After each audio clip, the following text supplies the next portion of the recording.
Punjabi radio USA ਦੇ ਨਾਲ ਤੇ ਮੈਂ ਹਾਂ ਪ੍ਰਵੀਨ ਸ਼ਰਮਾ ਲੈ ਕੇ ਹਾਜ਼ਰ ਹਾਂ ਪ੍ਰੋਗਰਾਮ ਖਬਰ ਤੇ ਨਜ਼ਰ। ਖਬਰ ਤੇ ਨਜ਼ਰ ਪ੍ਰੋਗਰਾਮ ਦੇ ਵਿੱਚ ਕਈ ਅਹਿਮ ਤੇ ਕਈ ਖਾਸ ਖਬਰਾਂ ਨੂੰ ਲੈ ਕੇ ਚਰਚਾ ਕਰਨ ਦੇ ਲਈ ਜੁੜ ਚੁੱਕੇ ਨੇ ਮਿੰਟੂ ਗੁਰਸਰਗਾ ਜੀ। ਮਿੰਟੂ ਸਤਿ ਸ਼੍ਰੀ ਅਕਾਲ, ਸਵਾਗਤ ਹੈ ਜੀ ਪੰਜਾਬੀ ਰੇਡੀਓ ਯੂਐਸਏ ਤੇ। ਸ਼ੁਕਰੀਆ ਸਾਰਿਆਂ ਨੂੰ, ਸਤਿ ਸ੍ਰੀ ਅਕਾਲ ਜੀ। ਸਤਿ ਸ਼੍ਰੀ ਅਕਾਲ ਜੀ।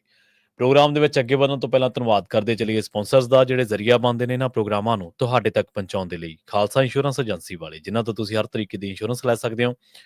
ਇੰਸ਼ੋਰੈਂਸ ਬਾਰੇ ਪਤਾ ਕਰਨ ਦੇ ਲਈ ਇਹਨਾਂ ਦਾ ਨੰਬਰ ਹੈ 408-272-2500। ਇਹ 1992 ਤੋਂ ਲਗਾਤਾਰ ਇੰਸ਼ੋਰੈਂਸ ਬਿਜ਼ਨਸ ਦੇ ਵਿੱਚ ਸ਼ਾਨਦਾਰ ਸੇਵਾਵਾਂ ਦੇ ਰਹੇ ਨੇ ਤੇ ਅਮਰੀਕਾ ਭਰ ਦੇ ਵਿੱਚ ਇੰਸ਼ੋਰੈਂਸ ਕਰਦੇ ਨੇ। ਓਬਾਮਾ ਕੇਅਰ, ਮੈਡੀਕੇਅਰ ਜਾਂ ਫਿਰ ਕਵਰਡ ਕੈਲੀਫੋਰਨੀਆ ਬਾਬਤ ਪਾਲਿਸੀ ਕਰਵਾਉਣ ਦੇ ਲਈ, ਸਲਾਹ ਲੈਣ ਦੇ ਲਈ ਅੱਜ ਹੀ ਕਾਲ ਕਰੋ 408-272-2500 ਤੇ। ਟਰਕੀਅਨ ਇਮੀਗ੍ਰੇਸ਼ਨ ਲਾ ਫਰਮ ਵਾਲੇ, ਜੇ ਟਰਕੀਅਨ ਟੌਨੀ ਟਰਕੀਅਨ ਦੇ ਨਾਲ ਤੁਸੀਂ ਯੂਐਸ ਇਮੀਗ੍ਰੇਸ਼ਨ ਬਾਬਤ ਕੋਈ ਵੀ ਸਲਾਹ ਕਰਨੀ ਹੈ, ਕੋਈ ਵੀ ਸਵਾਲ ਪੁੱਛਣਾ, ਤੇ ਇਹਨਾਂ ਦਾ ਨੰਬਰ ਹੈ 415-909-0503। Krishan Dhanota university, Baljinder Singh Nijjar Woodland, Pritpal Singh Sidhu Fresno, GNLU ਵਾਲੇ ਟਰੱਕ ਵਾਸ਼ ਕਰਦੇ ਨੇ, ਆਇਲ ਚੇਂਜ ਕਰਦੇ ਨੇ, ਏਅਰ ਬ੍ਰੇਕਾਂ ਦਾ ਕੰਮ ਤਸੱਲੀ ਬਖਸ਼ ਕਰਵਾ ਸਕਦੇ ਹੋ। ਨਵੇਂ ਪੁਰਾਣੇ ਟਾਇਰ ਵੀ ਇਹਨਾਂ ਤੋਂ ਮਿਲਦੇ ਨੇ। ਲੋਕੇਸ਼ਨ ਸੈਂਤਾ ਨੀਲਾ ਦੀ ਨਿਮਾ ਸੋਤਾ ਦੇ ਨਾਲ ਗੱਲ ਕੀਤੀ ਜਾ ਸਕਦੀ ਹੈ 209-277-0113 ਤੇ। ਜਸਵਿੰਦਰ ਸਿੰਘ ਨਾਗਰਾ ਰੋਜ਼ਵੈਲ, ਅਵਤਾਰ ਸਿੰਘ ਸੰਘਾ ਯੂਨੀਵਰਸਿਟੀ ਤੋਂ। ਇਹਨਾਂ ਸਾਰੇ ਹੀ ਸਪਾਂਸਰਸ ਦਾ ਬਹੁਤ ਬਹੁਤ ਧੰਨਵਾਦ। ਤੇ ਜੇਕਰ ਤੁਸੀਂ ਵੀ ਪੰਜਾਬੀ ਰੇਡੀਓ ਐਸੇ ਦੇ ਇਹਨਾਂ ਪ੍ਰੋਗਰਾਮਾਂ ਨੂੰ ਸਪਾਂਸਰ ਕਰਨਾ ਚਾਹੁੰਦੇ ਹੋ ਤਾਂ ਸਟੂਡੀਓ ਦਾ ਨੰਬਰ ਹੈ 408-272-5200। ਅੱਜ ਦਾ ਇਹ ਖਬਰ ਤੇ ਨਜ਼ਰ ਪ੍ਰੋਗਰਾਮ ਸਾਲ 2024 ਦੀ 2 ਜਨਵਰੀ ਦਾ ਸਾਲ 2025 ਦੀ 2 ਜਨਵਰੀ ਦਾ ਪ੍ਰੋਗਰਾਮ ਹੈ ਤੇ ਦਿਨ ਅੱਜ ਵੀਰਵਾਰ ਹੈ। ਖਬਰਾਂ ਦੀ ਸ਼ੁਰੂਆਤ ਕਰੀਏ ਮਿੰਟੂ ਜੀ, ਪੰਜਾਬ ਦੇ ਵਿੱਚ ਇੱਕ ਖੇਤਰੀ ਪਾਰਟੀ ਦੀ ਆਹਟ ਤੋਂ। ਆਪਾਂ ਲੰਘੇ ਪ੍ਰੋਗਰਾਮਾਂ ਦੇ ਵਿੱਚ ਵੀ ਇਹਦੀ ਚਰਚਾ ਕਰ ਚੁੱਕੇ ਹਾਂ। ਕਹਿੰਦੇ ਅੰਮ੍ਰਿਤਪਾਲ ਸਿੰਘ ਹੋਰਾਂ ਦੀ ਹੁਣ ਖੇਤਰੀ ਪਾਰਟੀ ਆ ਰਹੀ ਹੈ ਜੀ ਪੰਜਾਬ ਦੇ ਵਿੱਚ। ਦੇਖੋ, ਗੱਲ ਇਹ ਆ ਕਿ ਬਿਲਕੁਲ ਇਸ ਗੱਲ ਦੇ ਤੇ ਵੈਸੇ ਸਰਬਜੀਤ ਸਿੰਘ ਖਾਲਸਾ ਅਤੇ ਤਰਸੇਮ ਸਿੰਘ ਹੋਰਾਂ ਦੀਆਂ ਸਰਗਰਮੀਆਂ ਤੇ ਉਹਨਾਂ ਦੇ ਜਿਹੜੇ ਬਿਆਨਾਤ ਸੀ, ਉਹਨਾਂ ਤੋਂ ਸਪਸ਼ਟ ਸੀਗਾ ਕਿ ਇਹਨਾਂ ਨੇ ਇੱਕ ਸਿਆਸੀ ਤਨਜ਼ੀਮ ਕੱਢਣੀ ਆ। ਉਹ ਕਿਸ ਵੇਲੇ ਕੱਢਣਗੇ, ਕਿਸ ਤਰ੍ਹਾਂ ਦਾ ਉਹਦਾ ਵਿਧੀ ਵਿਧਾਨ ਹੋਊਗਾ, ਕਿਸ ਤਰ੍ਹਾਂ ਦਾ ਏਜੰਡਾ ਸੈੱਟ ਹੋਊਗਾ, ਉਹ ਸਾਰੀਆਂ ਚੀਜ਼ਾਂ ਜਿਹੜੀਆਂ ਉਹ ਸਮੇਂ ਦੀ ਬੁੱਕਲ 'ਚ ਸੀ ਤੇ ਮੇਰੇ ਖਿਆਲ ਦੇ ਨਾਲ ਅੱਜ ਵੀ ਹੈ। ਪਰ ਇਸ ਗੱਲ ਦੀ ਅਸੀਂ ਪੁਸ਼ਟੀ ਕਰ ਸਕਦੇ ਹਾਂ ਕਿ ਆ ਜਿਹੜੀਆਂ ਖਬਰਾਂ ਲੱਗ ਰਹੀਆਂ ਨੇ ਕਿ ਮਾਘੀ ਤੇ ਇਹਨਾਂ ਦੀ ਪਾਰਟੀ ਅਨਾਉਂਸ ਹੋ ਜਾਏਗੀ, ਉਹ ਲਗਭਗ ਕਨਫਰਮ ਹੈ ਚੀਜ਼। ਕਿਉਂਕਿ ਮੈਂ ਅੱਜ ਇਮਾਨ ਸਿੰਘ ਖਾਰਾ ਨਾਲ ਗੱਲ ਕੀਤੀ ਸੀ ਤੇ ਉਹਨਾਂ ਨੇ ਕਿਹਾ ਕਿ ਠੀਕ ਹੈ ਜੀ, ਇਹ ਗੱਲ ਜਿਹੜੀ ਚੱਲ ਰਹੀ ਆ ਬਿਲਕੁਲ ਦਰੁਸਤ ਹੈ ਤੇ ਅਸੀਂ ਮਾਘੀ ਤੇ ਆਪਣੀ ਪਾਰਟੀ ਦਾ ਐਲਾਨ ਕਰਨ ਜਾ ਰਹੇ ਹਾਂ। ਤੇ ਇਹਦਾ ਮਤਲਬ ਇਹ ਆ ਕਿ ਮਾਘੀ ਤੇ ਇੱਕ ਫਿਰ ਕਾਨਫਰੰਸ ਹੋਏਗੀ। ਹਾਲਾਂਕਿ ਜਿੰਨੀ ਕੁ ਮੈਨੂੰ ਜਾਣਕਾਰੀ ਮਿਲੀ ਹੈ ਕਿ ਮੁਕਤਸਰ ਦੇ ਵਿੱਚ ਕੁਝ ਜਗ੍ਹਾਵਾਂ ਤੇ ਯਾਨੀ ਕੁਝ ਥਾਵਾਂ ਤੇ ਇਹ ਲੱਗੇ ਹੋਏ ਆ। ਸਰਬਜੀਤ ਸਿੰਘ ਖਾਲਸਾ ਦੀ ਭੇਜੀ ਹੋਈ ਟੀਮ ਨਿਸ਼ਾਨਦੇਹੀ ਕਰ ਰਹੀ ਆ ਕਿ ਕਿਹੜੀ ਲੋਕੇਸ਼ਨ ਸਾਨੂੰ ਬੈਸਟ ਲੱਗੇਗੀ, ਕਿਉਂਕਿ ਮਾਘੀ ਦੇ ਮੇਲੇ ਤੇ ਲੋਕੇਸ਼ਨ ਬਹੁਤ ਮਾਇਨੇ ਰੱਖਦੀ ਆ। ਤਾਂ ਹਮੇਸ਼ਾ ਅਕਾਲੀ ਦਲ ਬਾਦਲ ਨੂੰ ਇੱਕ ਬਹੁਤ ਵਧੀਆ ਜਗ੍ਹਾ ਮਿਲੀ ਇੱਧਰ ਮਲੋਟ ਰੋਡ ਵਾਲੀ ਸਾਈਡ, ਤਾਂ ਉੱਥੇ ਬਹੁਤ ਭਰਵਾਂ ਇਕੱਠ ਹੁੰਦਾ ਰਿਹਾ। ਤਾਂ ਇਹ ਸਾਰੀਆਂ ਚੀਜ਼ਾਂ ਨੂੰ ਦੇਖਿਆ ਜਾ ਰਿਹਾ। ਇਹਦਾ ਮਤਲਬ ਕਿ ਇਹ ਸਪਸ਼ਟ ਹੋ ਗਿਆ ਕਿ ਜਿਹੜੀਆਂ ਚਰਚਾਵਾਂ ਚੱਲ ਰਹੀਆਂ ਸੀਗੀਆਂ ਆਉਣ ਵਾਲੇ ਦਿਨਾਂ 'ਚ ਉਹ ਹਕੀਕੀ ਰੂਪ ਧਾਰਨ ਕਰ ਲੈਣਗੀਆਂ। ਜਦੋਂ ਮੈਂ ਉਹਨਾਂ ਨੂੰ ਪੁੱਛਿਆ ਕਿ ਕੀ ਨਾਮ ਹੋ ਸਕਦਾ ਹੈ ਤਾਂ ਉਹਨਾਂ ਨੇ ਕਿਹਾ ਜੀ ਕਿ ਨਾਮ ਅਸੀਂ ਸਟੇਜ ਤੋਂ ਹੀ ਐਲਾਨਾਂਗੇ। ਦੂਜੀਆਂ ਗੱਲਾਂ ਦੇ ਵਿੱਚ ਕੁਝ ਸਵਾਲਾਤ ਸੀਗੇ ਮੇਰੇ, ਤਾਂ ਉਹਨਾਂ ਨੇ ਥੋੜਾ ਉਹਨਾਂ ਤੋਂ ਵੀ ਟਾਲਾ ਵੱਟਿਆ ਵੀ ਸੰਵਿਧਾਨ ਵਗੈਰਾ ਜਿਹੜਾ ਉਹ ਕਿਸ ਤਰ੍ਹਾਂ ਦਾ ਹੋਏਗਾ। ਤਾਂ ਉਹਨਾਂ ਕਿਹਾ ਕਿ ਹਾਲੇ ਸਿਰਫ ਐਲਾਨ ਦੇਖੋ, ਫਿਰ ਉਸ ਤੋਂ ਬਾਅਦ ਅਸੀਂ ਸੰਵਿਧਾਨ ਵਿਧੀ ਵਿਧਾਨ ਜੋ ਵੀ ਹੋਏਗਾ, ਏਜੰਡਾ ਹੋਏਗਾ, ਉਹ ਸਭ ਕੁਝ ਨਿਰਧਾਰਿਤ ਕਰਦੇ ਚੱਲਾਂਗੇ। ਤਾਂ ਇੱਕ ਸਵਾਲ ਹੋਰ ਸੀਗਾ ਕਿ ਕੀ ਜਿਸ ਤਰ੍ਹਾਂ ਹੋਰ ਅਕਾਲੀ ਦਲ ਆ ਜਾਂ ਖਾਸ ਤੌਰ ਤੇ ਅਕਾਲੀ ਦਲ ਬਾਦਲ ਦੇ ਸੁਧਾਰ ਲਹਿਰ ਵਾਲੇ ਆ, ਤਾਂ ਕੀ ਤੁਸੀਂ ਇਹਨਾਂ ਨੂੰ ਵੀ ਸੱਦਾ ਭੇਜਿਆ? ਤਾਂ ਉਹਨਾਂ ਨੇ ਕਿਹਾ ਕਿ ਫਿਲਹਾਲ ਅਸੀਂ ਕਿਸੇ ਨੂੰ ਸਪੈਸ਼ਲੀ ਸੱਦਾ ਨਹੀਂ ਭੇਜ ਰਹੇ, ਬਲਕਿ ਅਸੀਂ ਆਪਣੀ ਟੀਮ ਦੇ ਨਾਲ ਹੀ ਅੱਗੇ ਵੱਧ ਰਹੇ ਹਾਂ। ਉਸ ਤੋਂ ਬਾਅਦ ਜੇ ਕੋਈ ਆਉਣਾ ਚਾਹੇਗਾ ਤਾਂ ਠੀਕ ਹੈ ਜੀ। ਯਾਨੀ ਹਰਪ੍ਰੀਤ ਸਿੰਘ ਬਾਰੇ ਵੀ ਉਹਨਾਂ ਨੇ ਕਿਹਾ ਕਿ ਹਾਲ ਦੀ ਘੜੀ ਤਾਂ ਉਹ ਸੇਵਾਵਾਂ 'ਚ ਹੈਗੇ ਆ, ਮਤਲਬ ਕਿ SGPC ਨੇ ਉਹਨਾਂ ਦੀ ਸੇਵਾ ਤੇ ਰੋਕ ਲਾਈ ਆ, ਸੋ ਇਸ ਕਰਕੇ ਉਹ ਪਾਰਟੀ ਤੇ ਜੁਆਇਨ ਨਹੀਂ ਕਰ ਸਕਦੇ। ਪਰ ਜੇ ਕੱਲ ਨੂੰ ਵਾਹਿਗੁਰੂ ਮਿਹਰ ਕਰਦਾ ਉਹ ਆਉਣ, ਸਾਨੂੰ ਕੋਈ ਬਈ ਨਾਮਨਜ਼ੂਰ ਵਾਲਾ ਤੇ ਸਵਾਲ ਹੀ ਨਹੀਂ ਹੈ। ਤਾਂ ਇਸ ਤਰ੍ਹਾਂ ਦੀਆਂ ਗੱਲਾਂ ਬਾਤਾਂ ਰਾਹੀਂ ਉਹਨਾਂ ਨੇ ਇਸ ਗੱਲ ਦੀ ਪੁਸ਼ਟੀ ਕਰ ਦਿੱਤੀ ਆ, ਕਿਉਂਕਿ ਹਾਲੇ ਐਲਾਨ ਹੋਣਾ, ਹਾਲੇ ਏਜੰਡਾ ਮਤਲਬ ਕਿ ਨਸ਼ਰ ਹੋਣਾ, ਹਾਲੇ ਉਹਨਾਂ ਦਾ ਸੰਵਿਧਾਨ ਜਿਹੜਾ ਹੈ ਉਹ ਸਾਹਮਣੇ ਆਏਗਾ। ਸੋ ਇਸ ਕਰਕੇ ਅਸੀਂ ਉਹਨਾਂ ਚਰਚਾਵਾਂ ਵੱਲ ਨਹੀਂ ਜਾਂਦੇ ਕਿ ਬਈ ਇਹ ਭਾਜਪਾ ਜਿਹੜੀ ਹੈ ਉਹਨੂੰ ਫਾਇਦਾ ਹੋਏਗਾ, ਫਲਾਣੇ ਨੂੰ ਨੁਕਸਾਨ ਹੋਏਗਾ। ਇਹ ਗਿਣਤੀਆਂ ਮਿਣਤੀਆਂ ਵਾਸਤੇ ਬਹੁਤ ਟਾਈਮ ਪਿਆ ਹੁੰਦਾ ਹੈ। ਗਾਹਾਂ ਕੀ ਹੋਣਾ ਹਾਲੇ ਤੇ ਦੇਖੋ, ਸਭ ਤੋਂ ਵੱਡੀ ਗੱਲ ਜਿਹੜੀ ਹੈ ਉਹ ਇਹੋ ਆ ਕਿ 2 ਸਾਲ ਤੋਂ ਵੱਧ ਦਾ ਸਮਾਂ ਪਿਆ ਤੇ ਇਸ ਦਰਮਿਆਨ ਕੋਈ ਜ਼ਿਮਨੀ ਚੋਣ ਵੀ ਆ ਸਕਦੀ ਆ, ਇਹ ਨਹੀਂ ਭੁੱਲਣਾ ਚਾਹੀਦਾ। ਤਾਂ ਬਹੁਤ ਕੁਝ ਹਾਲੇ ਕਹਿ ਲਓ ਕਿ ਹੋਣਾ ਬਾਕੀ ਆ। ਮੈਂ ਵੈਸੇ ਤੁਹਾਨੂੰ ਕੱਲ ਹੀ ਦੱਸ ਦਿੱਤਾ ਸੀਗਾ ਕਿ 27 ਵਾਸਤੇ ਜੋੜ ਤੋੜ ਸਮਝ ਲਓ ਕਿ ਸਟਾਰਟ ਆ। ਤਾਂ ਇਹ ਕੜੀਆਂ ਜਿਹੜੀਆਂ ਉਹ ਉਸੇ ਸਾਰੇ ਪ੍ਰਕਰਨ ਦੇ ਨਾਲ ਹੀ ਜੁੜਦੀਆਂ, ਜੋ ਵੀ ਹੋ ਰਿਹਾ। ਸੋ ਫਿਲਹਾਲ ਇਹੋ ਹੀ ਕਨਫਰਮੇਸ਼ਨ ਆ, ਮਤਲਬ ਕਿ ਜਿਹੜੇ ਚਰਚੇ ਚੱਲਦੇ ਸੀ ਕੁਝ ਦਿਨਾਂ ਤੋਂ, ਕਿਆਫੇ ਚੱਲਦੇ ਸੀ ਜਾਂ ਬਿਆਨ ਆ ਰਹੇ ਸੀਗੇ, ਕਿ ਉਹ ਸਾਫ਼ ਆ ਕਿ ਮਾਘੀ ਤੇ ਆ ਕੇ ਇਹਨਾਂ ਦਾ ਸਾਰਿਆਂ ਦਾ ਅੰਤ ਹੋ ਜਾਏਗਾ ਤੇ ਇੱਕ ਐਲਾਨ ਕੀਤਾ ਜਾਏਗਾ। ਹੁਣ ਉਸ ਤੋਂ ਬਾਅਦ ਕਿਸ ਤਰ੍ਹਾਂ ਦਾ ਰਿਸਪੌਂਸ ਮਿਲਦਾ ਹੈ ਕਿ ਜੋ ਖਡੂਰ ਸਾਹਿਬ ਜਾਂ ਫਰੀਦਕੋਟ ਵਾਲੀ ਸਫਲਤਾ ਹੈ ਉਸ ਤੋਂ ਅੱਗੇ ਜਾਇਆ ਜਾਊਗਾ ਜਾਂ ਫਿਰ ਉਹਦੇ ਮੁਕਾਬਲੇ ਥੱਲੇ ਆਇਆ ਜਾਊਗਾ ਗ੍ਰਾਫ, ਇਹ ਵੇਖਣ ਵਾਲੀ ਗੱਲ ਹੋਏਗੀ। ਕਿਉਂਕਿ ਆਪਾਂ ਦੇਖਿਆ ਕਿ ਜਿਹੜੀਆਂ ਜ਼ਿਮਨੀ ਚੋਣਾਂ ਹੋਈਆਂ, ਖਾਸ ਤੌਰ ਤੇ ਜਿਵੇਂ ਖਾਸ ਤੌਰ ਤੇ ਆਪਾਂ ਗਿੱਦੜਬਾਹਾ ਦੇਖਿਆ, ਤਾਂ ਉੱਥੇ ਇੱਕ ਪੰਥਕ ਚਿਹਰਾ ਸੀਗਾ, ਪਰ ਇਹਨਾਂ ਦੀ ਕੁਛ ਤੇ ਆਪਣੀ ਆਪਸ ਦੇ ਵਿੱਚ ਟਸਲਬਾਜ਼ੀ ਸੀਗੀ। ਤੇ ਦੂਸਰਾ ਇਹ ਹੈ ਕਿ ਲੋਕਾਂ ਦਾ ਬਿਲਕੁਲ ਹੀ ਰੁਝਾਨ ਮਤਲਬ ਕਿ ਪੰਥਕ ਤੋਂ ਕਹਿ ਲਈਏ ਰਵਾਇਤੀ ਸਿਆਸਤ ਵੱਲ ਹੋ ਗਿਆ ਸੀਗਾ, ਕਿ ਜਿੱਥੇ ਤੁਸੀਂ ਦੇਖਿਆ ਹੋਣਾ ਹੈ ਕਿ ਰਾਜਾ ਵੜਿੰਗ 20,000 ਵੋਟ ਤੇ ਡਿੱਗ ਪਏ ਸੀ ਆ ਕੇ। ਕਾਂਗਰਸ ਉੱਥੇ 20,000 ਵੋਟ ਤੇ ਡਿੱਗ ਪਈ ਸੀਗੀ, ਤਾਂ ਉਹ ਦੁਬਾਰਾ 50,000 ਤੇ ਚਲੇ ਜਾਂਦੀ ਹੈ। ਡਿੰਪੀ ਢਿੱਲੋਂ 70 ਪਲੱਸ ਜਾਂਦੇ ਆ, ਤੇ ਜਿਹੜਾ ਪੰਥਕ ਚਿਹਰਾ ਸੀਗਾ ਉਹਨੂੰ ਤੇ ਵੋਟਾਂ ਹੀ ਕੁਝ 100 ਪਈਆਂ ਨੇ, ਕੁਝ 100। ਉਹ ਕਹਿਣ ਦਾ ਮਤਲਬ ਹੈ ਕਿ ਇਹ ਚੀਜ਼ਾਂ ਬਦਲ ਜਾਂਦੀਆਂ ਹੁੰਦੀਆਂ। ਤਾਂ ਇਹੀ ਇੱਕ ਵੱਡੀ ਕਹਿ ਲਓ ਕਿ ਇਹਨਾਂ ਵਾਸਤੇ ਚੁਣੌਤੀ ਹੋਏਗੀ ਕਿ ਉਸ ਜਿਹੜੀ ਲਹਿਰ ਸੀਗੀ ਕਿ ਉਹਦੇ ਉੱਤੇ ਜਾਇਆ ਜਾਏਗਾ ਜਾਂ ਹੇਠਾਂ, ਇਹ ਵੱਡਾ ਚੈਲੰਜ ਹੋਏਗਾ। ਬਾਕੀ ਜਿਵੇਂ ਜਿਵੇਂ ਇਹ ਆਪਣੇ ਪੱਤੇ ਖੋਲਣਗੇ ਸਭ, ਉਸ ਹਿਸਾਬ ਦੇ ਨਾਲ ਹੀ ਵਿਸ਼ਲੇਸ਼ਣ ਹੋ ਸਕਦਾ। ਫਿਲਹਾਲ ਆਪਾਂ ਐਵੇਂ ਸਰਟੀਫਿਕੇਟ ਵੰਡੀ ਜਾਈਏ ਕਿ ਇਹ ਉਹਦੇ ਵੱਲੋਂ ਖੇਡਣਗੇ ਜੀ, ਇਹ ਉਹਦੇ ਵੱਲੋਂ ਖੇਡਣਗੇ, ਤਾਂ ਮੇਰੇ ਖਿਆਲ ਦੇ ਨਾਲ ਉਹ ਕਾਲੀ ਹੁੰਦੀ ਆ। ਫਿਲਹਾਲ ਇਹੋ ਆ ਕਿ ਅਜੇ ਵੇਖਣਾ ਹੋਏਗਾ ਕਿ ਅਕਾਲੀ ਦਲ ਬਾਦਲ ਚ ਕੀ ਬਣਦਾ, ਇਸ ਤੋਂ ਇਲਾਵਾ ਕਿੰਨੇ ਅਕਾਲੀ ਦਲ ਰਹਿ ਜਾਂਦੇ ਆ, ਕੀ ਹੋਰ ਅਕਾਲੀ ਦਲ ਵੀ ਇੱਕ ਬਣਦਾ। ਇਹ ਸਾਰੀਆਂ ਚੀਜ਼ਾਂ ਵੇਖ ਕੇ ਫਿਰ ਪਤਾ ਲੱਗੇਗਾ ਕਿ ਜਿਹੜੀ ਜਰਨਲ ਵੋਟ ਆ ਜਾਂ ਸਿੱਖ ਵੋਟ ਆ, ਉਹ ਕਿਸ ਤਰ੍ਹਾਂ ਕਾਟਵੇਂ ਰੂਪ ਦੇ ਵਿੱਚ ਇੱਕ ਦੂਜੇ ਤੇ ਨੁਕਸਾਨ ਫਾਇਦੇ ਘੜਦੀ ਆ। ਫਿਰ ਉਸ ਤੋਂ ਬਾਅਦ ਪਤਾ ਲੱਗੇਗਾ ਕਿ ਕੌਣ ਦੂਜੇ ਪਾਸਿਓਂ ਰੇਸ ਦੇ ਵਿੱਚੋਂ ਅਵਲ ਜਾਂ ਅੱਗੇ ਆ। ਫਿਰ ਇਹ ਸਾਰੇ ਸਮੇਂ ਜਿਹੜੇ ਬਣਨਗੇ ਬੈਠਣਗੇ। ਫਿਲਹਾਲ ਇੱਕ ਖਲਾਅ ਹੈ ਜਿਹੜਾ ਪੰਥਕ ਰਾਜਨੀਤੀ ਚ, ਉਸ ਨੂੰ ਤੋੜਨ ਦਾ ਯਤਨ ਜਿਹੜਾ ਹੈ ਉਹ ਇਸ ਧਿਰ ਵੱਲੋਂ ਸ਼ੁਰੂ ਕੀਤਾ ਗਿਆ।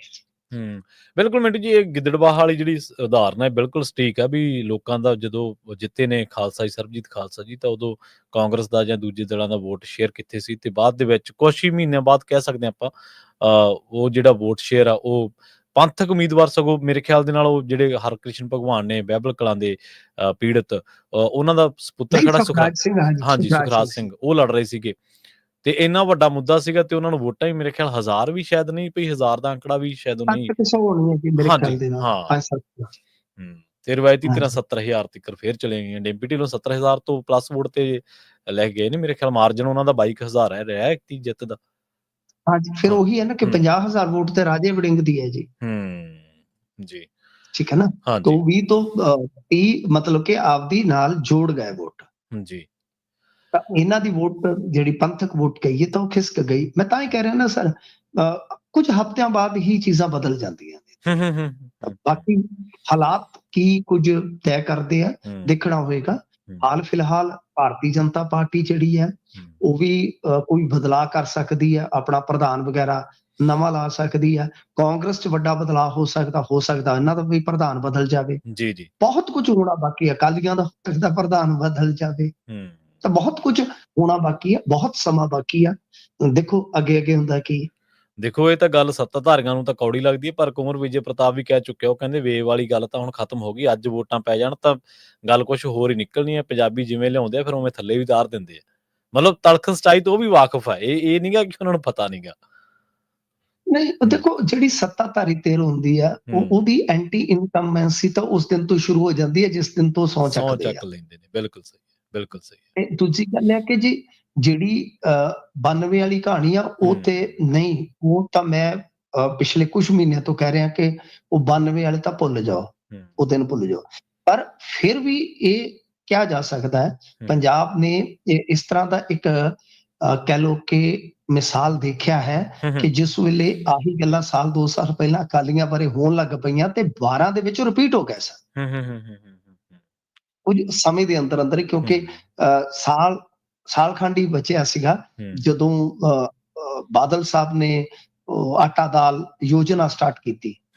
ਤਾਂ ਉਸ ਨਾਲ ਕੀ ਹੋਇਆ ਕਿ ਐਸੀ ਵੋਟ ਬੜੀ ਕੰਸੋਲੀਡੇਸ਼ਨ ਉਹਦੀ ਹੋਈ ਤੇ ਉਹਦਾ ਨਤੀਜਾ ਜਿਹੜਾ ਲਗਭਗ ਜੋ ਕਾਂਗਰਸ ਜਿੱਤਿਆ ਮੰਨ ਰਹੀ ਸੀ ਤਾਂ ਉਹਨਾਂ ਦੇ ਹੱਕ 'ਚ ਚਲਾ ਗਿਆ। ਸੋ ਇਸ ਕਰਕੇ ਇਹ ਠੀਕ ਆ ਕਿ 92 ਵਾਲੀ ਜਿੱਤ ਜਿਹੜੀ ਹੈ ਉਹ ਨਾਮੁਮਕਿਨ ਹੈ, ਦੁਬਾਰਾ ਉਸ ਨੰਬਰ ਨੂੰ ਹਾਸਲ ਕਰਨਾ ਆਪਾਂ ਅਸੰਭਵ ਮੰਨਦੇ ਹਾਂ।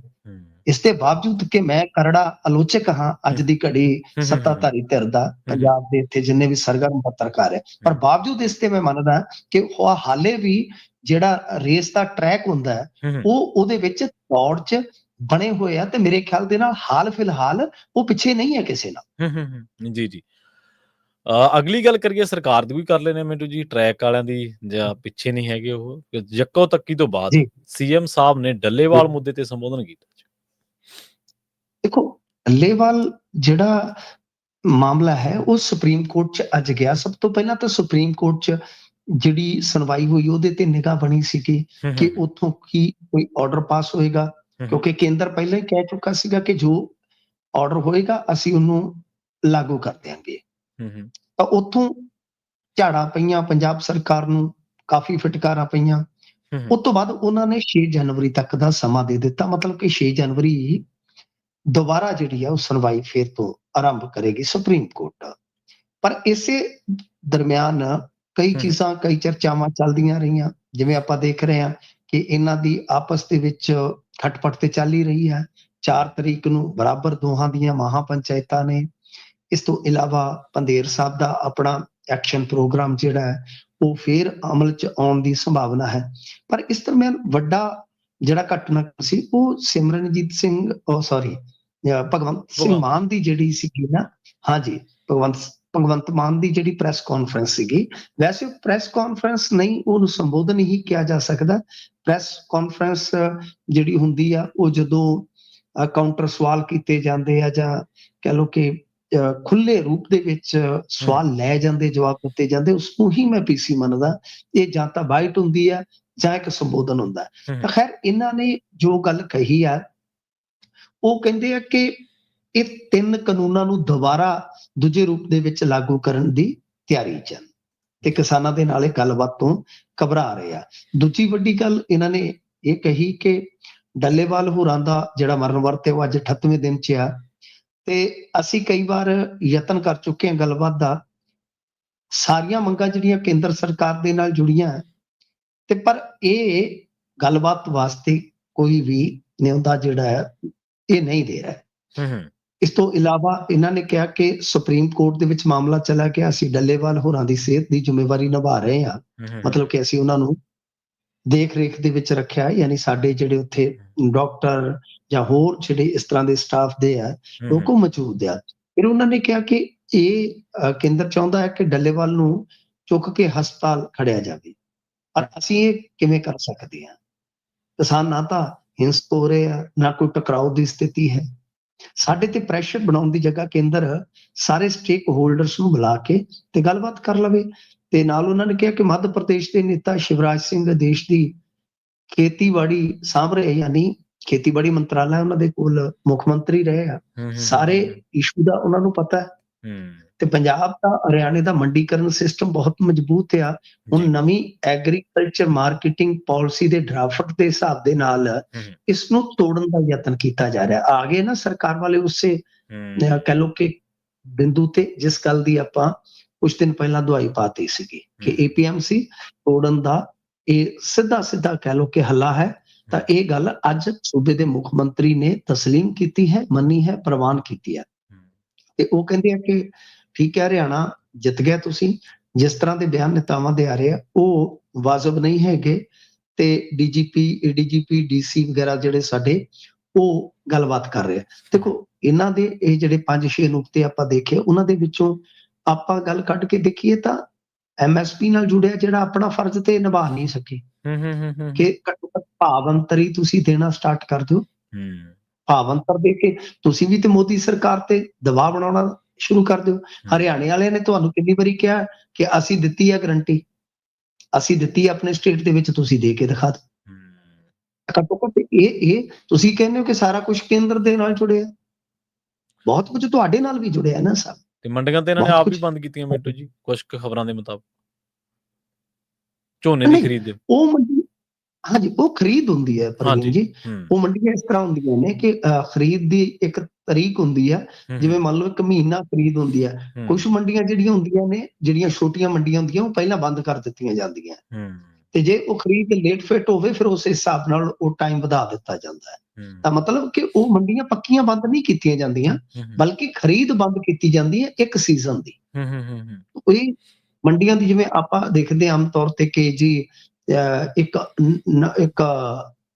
ਤਰੀਕ ਤੋਂ ਸਟਾਰਟ ਹੋਈ, ਜਿਵੇਂ ਕਣਕ ਦੀ ਆਪਾਂ ਕਹਿ ਦਿੰਦੇ ਆ 1 ਅਪ੍ਰੈਲ ਤੋਂ ਖਰੀਦ ਸਟਾਰਟ ਹੋਈ, ਤਾਂ ਉਹ ਅੱਗੇ ਚਲੇਗੀ 1 ਮਈ ਤੱਕ, ਹੈ ਨਾ ਜੀ, ਜਾਂ 15 ਮਈ ਤੱਕ ਚਲੇਗੀ। ਤਾਂ ਉਹ ਇੱਕ ਨਿਸ਼ਚਿਤ ਮਿਆਦ ਹੁੰਦੀ ਆ, ਉਹਦੇ ਵਿੱਚ ਗਾ ਫਿਰ ਮੰਡੀਆਂ ਪੜਾਅ ਪੜਾਏ ਬੰਦ ਕਰਦੇ ਜਾਂਦੇ। ਹੁਣ ਤਾਂ ਮੰਡੀਆਂ ਹਾਲੇ ਵੀ ਖੁੱਲੀਆਂ ਨੇ, ਦਾਣਾ ਮੰਡੀਆਂ ਹਾਲੇ ਵੀ ਉੱਥੇ ਬਾਸਮਤੀ ਆਈ ਜਾਂਦੀ, ਮੈਂ ਜਾਣਾ ਜੀ ਦਾਣਾ ਮੰਡੀ ਦੇ ਵਿੱਚ ਦੀ ਡੇਲੀ ਲੰਘਦਾ। ਸੋ ਇਹ ਇਸ ਤਰ੍ਹਾਂ ਹੁੰਦਾ।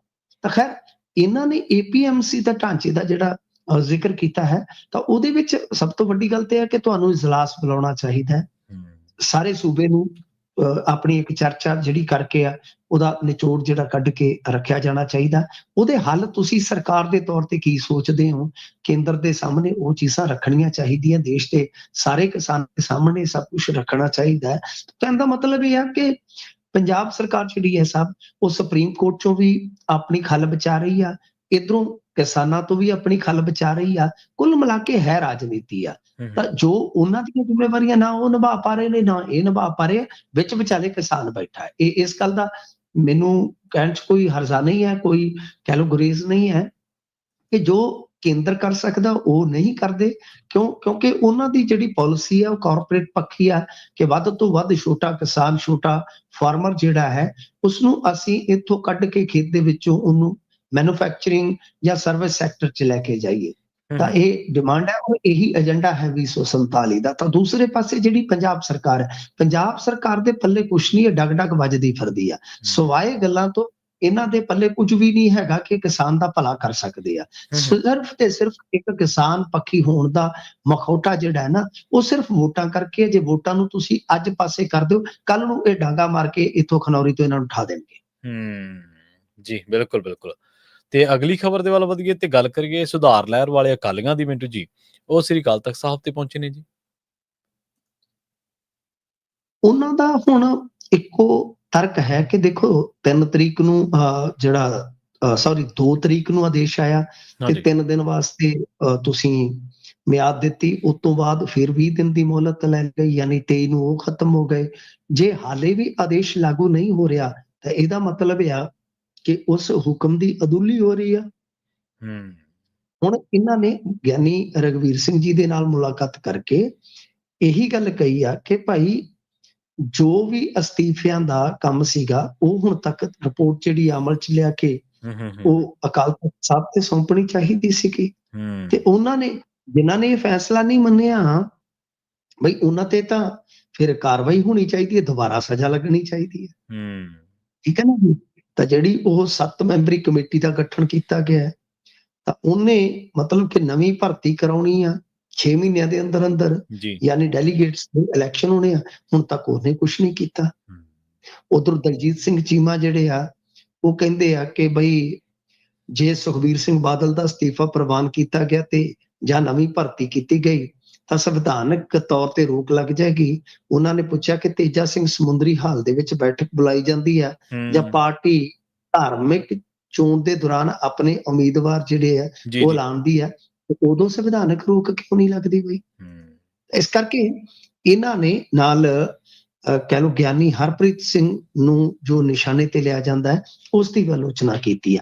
ਦੇਖੋ ਅਕਾਲੀ ਦਲ ਜਿਹੜਾ ਹੈ ਨਾ, ਉਹ ਪਤਾ ਨਹੀਂ ਆਪ ਹੀ ਗਲਤੀਆਂ ਕਰ ਰਿਹਾ ਇਸ ਵੇਲੇ, ਉਹਦੀ ਲੀਡਰਸ਼ਿਪ ਕਰ ਰਹੀ ਹੈ ਜਾਂ ਉਹਨਾਂ ਤੋਂ ਸਮਾਂ ਕਰਵਾ ਰਿਹਾ ਜਾਂ ਸਲਾਹਕਾਰ ਕਰਵਾ ਰਹੇ, ਪਤਾ ਨਹੀਂ ਹੈ। ਤਾਂ ਇਹਨਾਂ ਦੀਆਂ ਗੱਲਾਂ ਦੇਖੋ ਸੁਧਾਰ ਲਹਿਰ ਵਾਲਿਆਂ ਦੀਆਂ ਕੁਝ ਗਲਤ ਹੋ ਸਕਦੀਆਂ ਜਾਂ ਅਸਹਿਮਤ ਤੁਸੀਂ ਹੋ ਸਕਦੇ ਹੋ, ਪਰ ਇਸ ਗੱਲ ਦੇ ਵਿੱਚ ਤੇ ਹੁਣ ਕੋਈ ਸ਼ੱਕ ਨਹੀਂ, ਕੋਈ ਦੋ ਰਾਏ ਨਹੀਂ ਹੈ ਕਿ ਸਮਾਂ, ਮਿਆਦ, ਮੋਹਲਤ ਉਹ ਸਭ ਕੁਝ ਗੁਜ਼ਰ ਚੁੱਕਾ ਹੈ ਸਭ।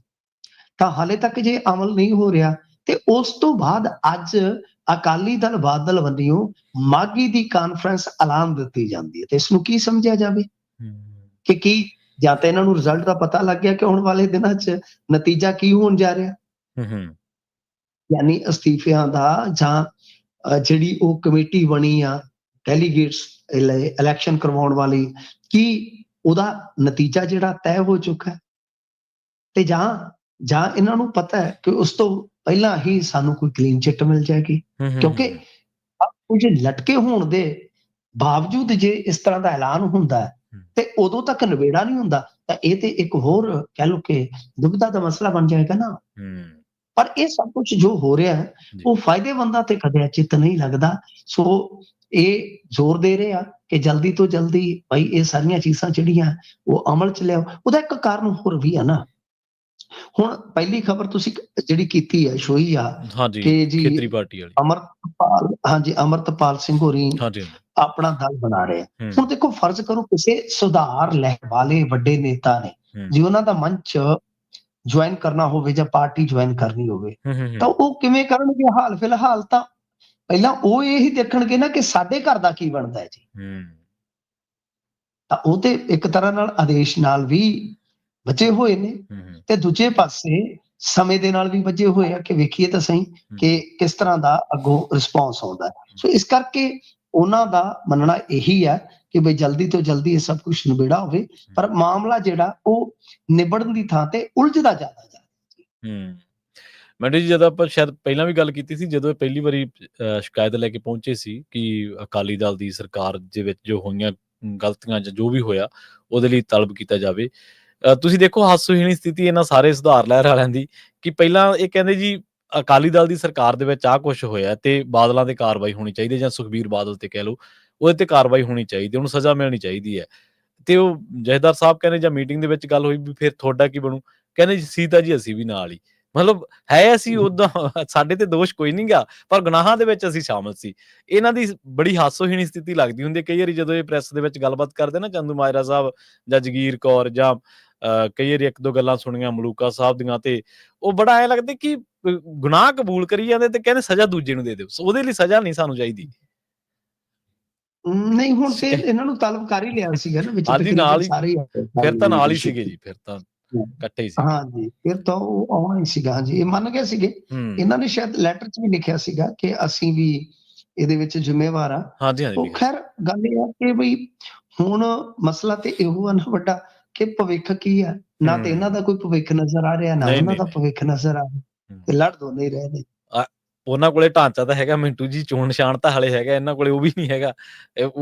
ਉਧਰ ਉਹਨਾਂ ਨਾਲ ਜ਼ਿਆਦਾ ਸਪੀਡ ਤੇ ਇਹ ਭੱਜੇ ਫਿਰਦੇ ਹੈ ਕੁਛ ਵੀ ਨਹੀਂ ਇਹਨਾਂ ਕੋਲ। ਨਹੀਂ, ਲੜਾਈ ਤੇ ਇਹੀ ਹੈ ਨਾ ਵੀ ਸਾਰਾ ਕੁਝ ਬਈ ਅਸੀਂ ਹਾਸਲ ਕਰੀਏ, ਇਹ ਪਾਸੇ ਹੋਣ। ਉਹ ਖੈਰ ਸਭ ਨੂੰ ਆਪੋ ਆਪਣਾ ਜ਼ੋਰ ਲਾਉਣ ਦਾ ਭਾਈ ਅਧਿਕਾਰ ਹੈ, ਲਾ ਰਹੇ ਨੇ ਜੀ, ਇਹ ਵੀ ਲਾ ਰਹੇ ਨੇ। ਚਲੋ ਲਾ ਲੈਂਦੇ ਫਿਰ। NRIs ਦੀ ਗੱਲ ਕਰੀਏ ਮਿੰਟੂ ਜੀ, ਪ੍ਰਵਾਸੀਆਂ ਦੀ ਕਹਿੰਦੇ NRIs ਨਾਲ ਮਿਲਣੀਆਂ ਕੱਲ ਤੋਂ ਸ਼ੁਰੂ ਹੋ ਜਾਣਗੀਆਂ। ਅੱਜ ਦੇਖੋ, ਇਹਨਾਂ ਨੇ ਇੱਕ ਲਿੰਕ ਦੇ ਦਿੱਤਾ ਹੈ ਕਿ 3 ਜਨਵਰੀ ਨੂੰ 11 ਵਜੇ ਇਸ ਲਿੰਕ ਦੇ ਜ਼ਰੀਏ ਤੁਸੀਂ ਜੁੜ ਸਕਦੇ ਹੋ। ਜੇ ਤੁਸੀਂ ਕਹੋਗੇ ਤਾਂ ਮੈਂ ਲਿੰਕ ਤੁਹਾਨੂੰ ਫਾਰਵਰਡ ਕਰ ਦੂੰਗਾ। ਫਿਰ ਇਸ ਤੋਂ ਇਲਾਵਾ ਇਹਨਾਂ ਨੇ NRI minister 2023@gmail.com ਇਹ ਈਮੇਲ ਦਿੱਤਾ ਹੈ ਕਿ ਇਹਦੇ ਤੇ ਸ਼ਿਕਾਇਤਾਂ ਭੇਜੀਆਂ ਜਾ ਸਕਦੀਆਂ ਨੇ। ਤਾਂ ਕਹਿੰਦੇ ਆ ਕਿ ਪ੍ਰਵਾਸੀ ਪੰਜਾਬੀਆਂ ਦੇ ਮਸਲਿਆਂ ਨੂੰ ਹੱਲ ਕਰਨ ਲਈ ਅਸੀਂ ਠੋਸ ਕਦਮ ਚੁੱਕ ਰਹੇ ਹਾਂ, ਤੇ ਇਹਦੇ ਵਾਸਤੇ 3 ਜਨਵਰੀ ਨੂੰ ਯਾਨੀ ਇਹ ਸਟਾਰਟ ਹੋ ਜਾਏਗੀ ਪ੍ਰਵਾਸੀਆਂ ਦੀ ਮਿਲਣੀ। ਦੇਖੋ, ਗੱਲ ਇਹ ਆ ਕਿ ਇਹਨਾਂ ਨੇ ਸ਼ਾਇਦ ਪਿਛਲੇ ਸਾਲ ਵੀ ਕੀਤਾ ਸੀ ਜੀ ਇਹ ਕੰਮ ਸ਼ੁਰੂ, ਜਾਂ ਪਿਛਲੇ ਤੋਂ ਪਿਛਲੇ ਸਾਲ ਕੀਤਾ ਸੀ, ਜਦੋਂ ਮਤਲਬ ਕਿ ਮਾਨ ਸਾਹਿਬ ਦੇ ਮਿੱਤਰ ਦਾ ਹੀ ਨਿਕਲ ਆਇਆ ਸੀ ਪਟਿਆਲੇ ਤੋਂ ਮਾਮਲਾ, ਤਾਂ ਪਤਾ ਨਹੀਂ ਉਹਦਾ ਕੀ ਬਣਿਆ। ਤਾਂ ਉਹ ਤੋਂ ਬਾਅਦ ਫਿਰ ਇਹ ਗੱਲ ਨਿਕਲ ਆਈ, RTI ਪਾਈ ਸੀ ਮੈਂ, ਉਹ ਜਿਹੜੀਆਂ ਮਿਲਣੀਆਂ ਇਹਨਾਂ ਨੇ ਕੀਤੀਆਂ ਸੀ ਨਾ ਵੱਖ-ਵੱਖ ਜਗ੍ਹਾ ਤੇ ਮੈਂ RTI ਪਾ ਕੇ ਪੁੱਛਿਆ ਕਿ ਪੈਸੇ ਕਿੱਥੋਂ ਲੈ ਜੇ, ਤੇ ਉਹ ਕਹਿੰਦੇ ਜੀ ਜਿਹੜਾ NRI ਸਭਾ ਸੀ ਉਹਦੇ ਤੋਂ ਦਾਰੇ ਲਏ ਆ। ਜੀ ਕਮਾਲ ਦੀ ਗੱਲ ਆ। ਤੇ ਮੁੜ ਕੇ ਥੱਲੇ ਆਰਟੀਆਈ ਤੇ ਮੇਰੇ ਦੇ ਲਿਖ ਦਿੱਤਾ ਜਵਾਬ 'ਚ, ਕਹਿੰਦੇ ਕਿ ਉਹ ਪੈਸੇ ਵਾਪਸ ਦੇ ਦਿੱਤੇ ਗਏ ਜੀ, ਤੁਹਾਡੀ ਜਾਣਕਾਰੀ ਵਾਸਤੇ ਸਰਕਾਰ ਨੇ ਦੇ ਦਿੱਤੇ ਸੀ ਮੋੜ ਤੇ। ਮਤਲਬ ਕਿ ਜਿਹੜੇ NRI ਇਹਨਾਂ ਨੂੰ ਸਪੋਰਟ ਕਰਦੇ ਆ, ਸਕੂਲ ਬਣਾ ਕੇ ਦਿੰਦੇ ਆ ਜਾਂ ਕੁਛ ਵੀ ਹੈ, ਤਾਂ ਉਹਨਾਂ ਵਾਸਤੇ ਜਿਹੜੀਆਂ ਮਿਲਣੀਆਂ ਉਹ ਵੀ ਉਹਨਾਂ ਦੀ ਸਭਾ ਤੋਂ ਹੀ ਉਧਾਰੇ ਪੈਸੇ ਨਾਲ ਚੱਲੀਆਂ ਨੇ ਜੀ। ਤੇ ਸਰਕਾਰ ਨੇ ਬਾਅਦ ਚ 40 ਲੱਖ ਰੁਪਏ ਸ਼ਾਇਦ ਖਰਚਾ ਪਾਇਆ ਸੀ ਇਹਨਾਂ ਨੇ, ਤਾਂ ਉਹ 40 ਲੱਖ ਕਿ 45 ਲੱਖ ਸੀ, ਹੁਣ ਮੈਨੂੰ ਯਾਦ ਨਹੀਂ, ਉਹ ਵਾਪਸ ਕਹਿੰਦੇ ਜੀ ਸਰਕਾਰ ਨੇ ਸਾਨੂੰ ਦੇ ਦਿੱਤਾ ਹੈ। ਤਾਂ NRI ਸਭਾ ਦਾ ਇਹ ਜਵਾਬ ਸੀਗਾ। ਤਾਂ ਖੈਰ ਇਹ ਦੇਖਦੇ ਆ ਕਿ ਕਿਸ ਤਰ੍ਹਾਂ ਦਾ ਮਸਲਾ ਹੱਲ ਕਰਦੇ ਆ, ਕਿਸ ਤਰ੍ਹਾਂ ਦੇ ਰਿਸਪੌਂਸ ਆਉਂਦੇ ਆ, ਕਿਸ ਤਰ੍ਹਾਂ ਦੀਆਂ ਸਮੱਸਿਆਵਾਂ ਆਉਂਦੀਆਂ। ਤਾਂ ਠੀਕ ਹੈ, ਜੇ ਅੱਛਾ ਕੁਝ ਕਰਨ, ਅੱਛੀਆਂ ਤਰੀਕੇਕਾਰੀ ਦੇ ਨਾਲ ਗੱਲਾਂ ਸੁਣ ਕੇ ਉਹਨੂੰ ਹੱਲ ਤੱਕ ਪਹੁੰਚਾਉਣ, ਤਾਂ ਮਾੜੀਆਂ ਨਹੀਂ ਹੈ ਚੀਜ਼ਾਂ। ਪਰੰਤੂ ਜਦੋਂ ਇੱਕ ਇਕੱਲਾ ਫਾਰਮੈਲਿਟੀ ਦੇ ਤੌਰ ਤੇ ਲਿਆ ਜਾਂਦਾ ਹੈ ਕਿ ਸਿਰਫ ਇੱਕ ਰਸਮ ਪੂਰਤੀ ਹੈ ਕਿ ਅਸੀਂ ਆਹ ਕੀਤਾ ਜੀ, ਅਸੀਂ ਆਹ ਕੀਤਾ, ਤਾਂ ਉਦੋਂ ਗੱਲ ਨਹੀਂ ਬਣਦੀ। ਤੇ ਦੇਖੀਏ ਤਾਂ ਸਭ ਤੋਂ ਵੱਡੀ ਗੱਲ ਤੇ ਹੈ ਕਿ ਹਾਈ ਕੋਰਟ 'ਚ NRIs ਦੇ ਕੇਸ ਜਿਹੜੇ ਉਹ ਸਾਲਾਂ ਤੋਂ ਲਟਕੇ ਪਏ ਆ। ਜੇ ਸਰਕਾਰ ਨੂੰ ਕੁਝ ਕਰਨਾ ਹੋਵੇ ਤਾਂ ਉਹ ਹਾਈ ਕੋਰਟ ਦੇ ਵਿੱਚ ਇਸ ਤਰ੍ਹਾਂ ਜਿਹੜੇ NRIs ਦੇ ਮਾਮਲੇ ਲਟਕੇ ਆ, ਉਹ ਪਹਿਲ ਦੇ ਆਧਾਰ ਤੇ ਹੱਲ ਕਰਵਾਵੇ, ਕਿਉਂਕਿ ਬੜਾ ਵੱਡਾ ਰੋਲ ਜਿਹੜਾ ਹੁੰਦਾ ਸਰਕਾਰੀ ਵਕੀਲਾਂ ਦਾ ਹੁੰਦਾ ਉਹਦੇ ਵਿੱਚ, ਬਹੁਤ ਵੱਡਾ ਰੋਲ। ਤਾਂ ਇਸ ਤਰ੍ਹਾਂ ਇੱਥੇ ਜ਼ਮੀਨੀ ਝਗੜੇ ਜਿਹੜੇ ਆ ਜਾਂ ਹੋਰ ਛੋਟੇ-ਮੋਟੇ ਮਾਮਲੇ ਆ ਜਿਹੜੇ, ਉਹ ਮਤਲਬ ਕਿ ਕਈ ਤੇ ਵਿਚਾਰੇ ਤੜਫਦੇ ਰਹਿੰਦੇ, ਸਾਡਾ ਆਹ ਹੋ ਗਿਆ, ਸਾਡਾ ਆਹ ਹੋ ਗਿਆ। ਕੈਨੇਡਾ ਤੋਂ ਪਿਛਲੇ ਦਿਨੀ ਇੱਕ ਨੌਜਵਾਨ ਨੇ ਮੇਰੇ ਨਾਲ ਸੰਪਰਕ ਕੀਤਾ, ਚਲੋ ਮੈਂ ਉਹਦੀ ਵਿਥਿਆ ਸੁਣੀ। ਉਹ ਕਹਿੰਦਾ ਕੋਈ ਪੱਤਰਕਾਰ, ਵੈਸੇ ਤੇ ਬੜੇ ਵੱਡੇ ਨਾਮ ਲਏ ਉਹਨੇ, ਕਹਿੰਦਾ ਜੀ ਕੋਈ ਗੱਲ ਹੀ ਨਹੀਂ ਸੁਣਦਾ, ਕੋਈ ਟਾਈਮ ਹੀ ਹੈ ਨਹੀਂ ਕਿਸੇ ਕੋਲ। ਚਲੋ ਤੁਸੀਂ ਘੱਟੋ-ਘੱਟ ਮੇਰੀ 17-18 ਮਿੰਟ ਗੱਲ ਸੁਣੀ, ਮੇਰਾ ਤੇ ਮਨ ਹੌਲਾ ਹੋ ਗਿਆ। ਤੇ ਉਹਦੇ ਨਾਲ IVF ਦੇ ਜ਼ਰੀਏ ਤੇ ਠੱਗੀ ਮਾਰ ਲਈ। 3 ਵਾਰੀ ਜਾਲੀ ਪ੍ਰੈਗਨੈਂਸੀ ਦੱਸਤੀ ਉਹਦੀ ਘਰ ਦੀ ਨੂੰ, ਤੇ 17-18 ਲੱਖ ਰੁਪਈਆ ਇੱਕ ਡਾਕਟਰ ਹੜੱਪ ਕਰ ਗਿਆ। ਉਹ ਵਿਚਾਰਾ ਇੱਥੇ, ਉਹ ਕਹਿੰਦਾ ਵੀ ਮੈਂ ਤਾਂ ਹੁਣ ਜਦੋਂ ਆਇਆ ਤੇ ਫਿਰ ਮੈਂ ਤੇ ਗਾਂਹ ਤੱਕ ਹੀ ਜਾਊਂਗਾ, ਹਿਸਾਬ ਲਾ ਲਓ। ਤੇ ਕਿਉਂਕਿ ਸੁਣਵਾਈ ਨਹੀਂ ਹੁੰਦੀ, DGP ਤੋਂ ਲੈ ਕੇ ਮੈਂ ਸਾਰਿਆਂ ਨੂੰ ਮੇਲ ਕੀਤੇ ਆ। ਚਲੋ ਆਹ ਮੇਲ ਐਡਰੈਸ ਉਹਨੂੰ ਵੀਰੇ ਨੂੰ ਵੀ ਕਰ ਦਿੰਦੇ ਆ ਫਾਰਵਰਡ, ਕੇ ਵੀਰੇ ਕਰਕੇ ਦੇਖ ਲੈ, ਜੇ ਤੇਰਾ ਸ਼ਾਇਦ ਇੱਥੇ ਕੋਈ ਮਸਲਾ ਹੱਲ ਹੋ ਜਾਵੇ। ਬਿਲਕੁਲ ਜੀ। ਅਗਲੀ ਖਬਰ ਦੇ ਵੱਲ ਵਧੀਏ ਤੇ ਆਮ ਆਦਮੀ ਪਾਰਟੀ ਦੇ ਕਹਿੰਦੇ ਇੱਕ ਹੋਰ ਵਿਧਾਇਕ ਨੇ ਮੋਰਚਾ ਖੋਲਤਾ ਜੀ। ਦੇਖੋ ਜਗਰੂਪ ਗਿੱਲ ਆ, ਇਹ ਵੀ ਜ਼ਖਮੀ ਪਰਿੰਦੇ ਵਾਂਗੂ ਹੁਣ ਕਹਿ ਸਕਦੇ ਆ ਆਪਾਂ ਤੜਫ ਰਹੇ ਨੇ। ਕਾਰਨ ਇਹੀ ਆ ਕਿ ਇਹਨਾਂ ਨੇ ਅਕਾਲੀ ਦਲ ਚ ਇੱਕ ਬੰਦਾ ਪੱਟ ਕੇ ਲਿਆਂਦਾ ਸੀ ਕਿ ਆਜਾ ਤੈਨੂੰ ਵਾਰਡ ਤੋਂ ਇਲੈਕਸ਼ਨ ਲੜਾਈਏ। ਇਹ ਹਾਲੇ ਤਿਆਰੀ ਕਰਦੇ ਪਏ ਸੀਗੇ। ਤੇ ਦੂਜੇ ਪਾਸੇ ਉਹ ਜਿਹੜੇ ਮਹਿਤਾ ਸਾਹਿਬ ਆ, ਪੰਜਾਬ ਕ੍ਰਿਕਟ ਐਸੋਸੀਏਸ਼ਨ ਦੇ ਪ੍ਰਧਾਨ, ਉਹਨਾਂ ਦਾ ਮੁੰਡਾ ਕਾਗਜ਼ ਭਰ ਗਿਆ, ਉਹ ਕਹਿੰਦਾ ਟਿਕਟ ਤੇ ਮੈਂ ਲੈ ਆਇਆ। ਇਹ ਹੋ ਗਏ ਬੇਟਿਕਟੇ। ਤੇ ਹੁਣ ਇਹਨਾਂ ਨੇ ਲਾਈਵ ਚ ਸਿੱਧਾ ਹੀ ਕਿਹਾ ਕਿ ਮੈਂ ਤੇ ਸਪੋਰਟ ਉਹਨਾਂ ਦੀ ਕੀਤੀ ਆ, ਤੇ ਨਾਲੇ ਅਸਿੱਧੇ ਢੰਗ ਦੇ ਨਾਲ ਇਹਨਾਂ ਤੇ ਯਾਨੀ ਤਾਕਤਵਰ ਲੋਕਾਂ ਤੇ ਨਿਸ਼ਾਨੇ ਕੱਸੇ ਆ। ਪਾਰਟੀ ਨੂੰ ਸ਼ੀਸ਼ਾ ਦਿਖਾਇਆ ਕਿ ਬਈ ਆਹ ਕੁਛ ਚੱਲ ਰਿਹਾ, ਆਹ ਕੁਛ ਵਾਪਰ ਰਿਹਾ। ਤਾਂ ਖੈਰ ਦੇਖੋ ਜਗਰੂਪ ਸਿੰਘ ਗਿੱਲ ਜੋ ਕਰ ਰਹੇ ਨੇ, ਉਹ ਉਹਨਾਂ ਦੀ ਕਹਿ ਲਓ ਕਿ ਜੋ ਨਿੱਜੀ ਤੌਰ ਤੇ ਮੈਂ ਸਮਝਦਾ ਕਿ ਜ਼ਲਾਲਤ ਹੋਈ ਆ, ਜਿਸ ਤਰ੍ਹਾਂ ਦੀ ਤੋਹੀਨ ਕੀਤੀ ਗਈ ਆ, ਉਹਦਾ ਗੁੱਸਾ ਹੈ। ਜੇ ਬੋਲਣ ਦੀ ਵਾਰੀ ਆਉਂਦੀ ਤਾਂ ਇਹੀ ਜਿਨ੍ਹਾਂ ਦੇ ਖਿਲਾਫ ਇਹ ਸਿੱਧੇ ਢੰਗ ਨਾਲ ਬੋਲ ਰਹੇ ਆ, ਸਭ ਤੇ ਰੈੱਡ ਕਰਾਸ ਵਾਲੀ ਜ਼ਮੀਨ ਦਾ ਜਦੋਂ ਰੌਲਾ ਪਿਆ ਉਦੋਂ ਕਿਉਂ ਚੁੱਪ ਰਹੇ? ਤਾਂ ਬਹੁਤ ਮੌਕਿਆਂ ਤੇ ਇਹ ਲੋਕ ਚੁੱਪ ਰਹਿੰਦੇ ਆ, ਬਸ ਜਦੋਂ ਆਪ ਤੇ ਪੈਂਦੀ ਆ ਤਾਂ ਉਦੋਂ ਬੋਲਣਾ ਸਟਾਰਟ ਕਰਦੇ ਆ। ਰਾਜਨੀਤੀ ਜਦੋਂ ਆਪ ਦੀ ਨੁਕਸਾਨੀ ਜਾਂਦੀ ਆ ਉਦੋਂ ਹੀ ਬੋਲਦੇ ਆ। ਪੰਜਾਬ ਦਾ ਨੁਕਸਾਨ ਜੇ ਹੁੰਦਾ ਤੇ ਢੱਠੇ ਖੂਹ ਚ ਪਵੇ, ਇਹ ਕਦੇ ਚੂੰ ਨਹੀਂ ਕਰਦੇ ਜੀ। ਨਹੀਂ ਕਰਦੇ। ਇਹ ਮਿੰਟੂ ਜੀ ਸੱਚ ਹੈ ਜੀ। ਇਹ ਆਪਦੀ ਵਾਰੀ ਜੋ ਟਿਕਟ ਕਿਸੇ ਨੂੰ ਨਾ ਮਿਲੀ, ਘਰ ਵਾਲੀ ਨੂੰ ਨਾ ਮਿਲੀ, ਉਹ ਹਰ ਗਈ, ਫੇਰ ਖੁਲਾਸੇ ਯਾਦ ਆ ਜਾਂਦੇ ਆ। ਜੇ ਕੋਈ ਹੋਰ ਮਾਮੇ ਭੂਆ ਦੇ ਮੁੰਡੇ ਨੂੰ ਕੋਈ ਮਹਿਕਮੇ ਚ ਕਿਤੇ ਥਾਂ ਟਿਕਾਣਾ ਨਾ ਮਿਲਿਆ, ਉਦੋਂ ਆ ਪੰਜਾਬ ਵਾਲੇ ਕਿਸੇ ਮਸਲੇ ਤੇ ਕੋਈ MLA ਇਹਨਾਂ ਦਾ 92 ਦੇ ਵਿੱਚੋਂ ਕਦੇ ਬੋਲਦਾ ਨਹੀਂ ਸੁਣਿਆ। ਹਰਮਨਪ੍ਰੀਤ ਨੂੰ ਖੇਡ ਰਤਨ ਦਿੱਤਾ ਗਿਆ ਜੀ। ਹਾਂਜੀ, ਅੱਜ ਐਲਾਨ ਹੋਇਆ ਹੈ। ਵੈਸੇ ਦੇਖੋ ਇਹ ਜਿਹੜਾ ਖੇਡ ਰਤਨ ਹੁੰਦਾ, ਇਹਦੇ ਚ ਨੋਮੀਨੇਸ਼ਨ ਹੁੰਦੀ ਹੈ। ਜਿੱਦਣ ਨੋਮੀਨੇਸ਼ਨ ਹੋਈ ਸੀ, ਮੈਂ ਉਸ ਦਿਨ ਹੀ ਫੋਟੋ ਪਾ ਕੇ ਬਕਾਇਦਾ ਕਨਫਰਮ ਕਰ ਦਿੱਤਾ ਸੀਗਾ। ਯਾਨੀ ਕਨਫਰਮ ਕਰਨ ਵਾਲਾ ਮੈਂ ਤੇ ਕੌਣ ਆ, ਪਰ ਕਿਉਂਕਿ ਜਾਣਕਾਰੀ ਹੁੰਦੀ ਹੈ, ਕਿਉਂਕਿ ਹਰਮਨਪ੍ਰੀਤ ਦਾ ਕੋਈ ਤੋੜ ਹੀ ਹੈ ਨਹੀਂ ਕਿ ਹਾਕੀ ਦੇ ਵਿੱਚ ਕਿਸੇ ਹੋਰ ਨੂੰ ਖੇਡ ਰਤਨ ਮਿਲ ਜਾਏਗਾ, ਕਿਉਂਕਿ ਉਹਦੀ ਅਗਵਾਈ ਦੇ ਵਿੱਚ 2 ਲਗਾਤਾਰ ਯਾਨੀ 40-50 ਸਾਲ ਦਾ ਜੇ ਆਪਾਂ ਸਮਾਂ ਦੇਖੀਏ, ਇਹ ਕਹਿ ਲਓ ਭਾਗਾਂ ਭਰਿਆ ਸਮਾਂ ਸੀ ਜਦੋਂ ਇੰਡੀਅਨ ਹਾਕੀ ਨੇ 2 ਲਗਾਤਾਰ ਓਲੰਪਿਕ ਚੋਂ ਮੈਡਲ ਜਿੱਤੇ। ਤਾਂ ਇਹ ਬਹੁਤ ਸਮੇਂ ਬਾਅਦ ਦੇਖਿਆ ਆਪਾਂ ਜੇ ਦੇਖੀਏ ਤਾਂ ਲਗਭਗ ਇਹ 40-50 ਸਾਲ ਦਾ ਮੇਰਾ ਅੰਦਾਜ਼ਨ ਸਮਾਂ ਹੈ। ਮੈਨੂੰ ਲੱਗਦਾ ਕਿ ਉਹ ਸਮਾਂ ਹੋ ਗਿਆ ਕਿ ਜਦੋਂ 2 ਲਗਾਤਾਰ ਓਲੰਪਿਕ ਚੋਂ ਮੈਡਲ ਜਿੱਤੇ ਹੋਣ। ਤਾਂ ਇਹ ਇੱਕ ਪ੍ਰਾਪਤੀ ਸੀ ਜਿਹਦੇ ਵਿੱਚ ਹਰਮਨਪ੍ਰੀਤ ਦਾ ਖੁਦ ਦਾ ਇੰਡੀਵਿਜੂਅਲੀ ਬਹੁਤ ਵੱਡਾ ਕੰਟਰੀਬਿਊਸ਼ਨ ਸੀਗਾ। ਤੁਹਾਨੂੰ ਖੇਡ ਰਤਨ ਮਿਲਣਾ ਨਹੀਂ ਸੀਗਾ। ਤਾਂ ਉਹਦੀ ਨੋਮੀਨੇਸ਼ਨ ਵਾਲੇ ਦਿਨ ਹੀ ਮੈਂ ਕਿਹਾ ਸੀਗਾ ਕਿ ਇਹਨੂੰ ਖੇਡ ਰਤਨ ਮਿਲ ਰਿਹਾ ਹੈ। ਤਾਂ ਅੱਜ ਕਨਫਰਮ ਹੋ ਗਿਆ। ਇਸ ਤੋਂ ਇਲਾਵਾ ਮਨੂ ਭਾਕਰ ਦਾ ਵੀ ਨਾਮ ਹੈ। ਉਸਨੇ 2 ਤਗਮੇ ਜਿੱਤੇ ਸੀ ਐਤਕੀ 올림픽 ਦੇ ਵਿੱਚ, ਹਾਲਾਂਕਿ ਕੰਟਰੋਵਰਸੀ ਵੀ ਹੋਈ ਆ ਹਾਂਜੀ। ਇਹਨਾਂ ਮਾਮਲਿਆਂ ਦੇ ਵਿੱਚ। ਹਰਵਿੰਦਰ ਸਿੰਘ ਜਿਹੜਾ ਪੈਰਾ 올림픽 ਦੇ ਵਿੱਚ ਇੱਕ ਇਤਿਹਾਸ ਰਚ ਕੇ ਆਇਆ, ਉਸਨੇ ਇਹਨਾਂ ਨੂੰ ਸਵਾਲ ਕੀਤੇ ਆ ਕਿ ਬਈ ਪਿਛਲੇ ਪੈਰਾ 올림픽ਸ ਵਾਲਿਆਂ ਵਾਸਤੇ ਜਿਹੜੇ ਪੈਮਾਨੇ ਸੀ ਉਹ ਮੇਰੇ ਵਾਸਤੇ ਕਿਉਂ ਨਹੀਂ। ਤਾਂ ਖੈਰ ਬਹੁਤ ਕੰਟਰੋਵਰਸੀ ਹੋਈ, ਮਨੂ ਭਾਕਰ ਦੇ ਮਾਮਲੇ 'ਚ ਵੀ ਹੋਈ ਆ, ਪਰ ਹੁਣ ਕਹਿ ਸਕਦੇ ਆ ਕਿ ਮਨੂ ਭਾਕਰ ਦਾ ਵੀ ਨਾਂ ਜਿਹੜਾ ਉਹ ਜੁੜ ਗਿਆ ਹੈ ਇਸ ਲਿਸਟ ਵਿੱਚ। ਤੇ ਇਸ ਤਰ੍ਹਾਂ ਕੁੱਲ ਮਿਲਾ ਕੇ ਆਪਾਂ ਜੇ ਦੇਖੀਏ ਤਾਂ ਹਰਿਆਣੇ ਦੇ ਜਿਹੜੇ ਆ ਉਹ ਇਸ ਲਿਸਟ ਦੇ ਵਿੱਚ 4 ਖਿਡਾਰੀ ਆ ਤੇ 5ਵਾਂ ਪੰਜਾਬ ਦਾ, ਯਾਨੀ 4 ਜਿਹੜੇ ਖੇਡ ਰਤਨ ਅਵਾਰਡ ਆ ਉਹ ਵੇਖ ਲਓ ਕਿ ਆਪਣੇ ਗਵਾਂਢੀ ਜਾਂ ਛੋਟੇ ਭਰਾ ਹਰਿਆਣੇ ਨੂੰ ਗਏ, ਸਾਨੂੰ ਇੱਕ ਆਇਆ। ਹਾਂਜੀ, ਹਰਮਨਪ੍ਰੀਤ ਦਾ ਤਾਂ ਜਦੋਂ ਲਾਸਟ ਕੋਈ ਮੁਕਾਬਲਾ ਹੋਇਆ ਸੀਗਾ ਮਿੰਟੂ ਜੀ, ਉਹਦੇ ਵਿੱਚ ਸ਼ਾਇਦ ਅੱਧੇ ਤੋਂ ਵੱਧ ਗੋਲ ਇਹਦੇ ਇਕੱਲੇ ਦੇ ਸੀਗੇ, ਜਿਹੜੀ ਹੁਣ ਪਿੱਛੇ ਜੇ ਚੈਂਪੀਅਨਸ਼ਿਪ ਹੋ ਕੇ ਹਟੀ ਹੈ। ਇੱਕ ਚੈਂਪੀਅਨਸ਼ਿਪ ਦੇ ਆਧਾਰ ਤੇ ਜਾਂ ਇੱਕ ਮੁਕਾਬਲੇ ਦੇ ਆਧਾਰ ਤੇ ਖੇਡ ਰਤਨ ਨਹੀਂ ਹੁੰਦਾ ਜੀ।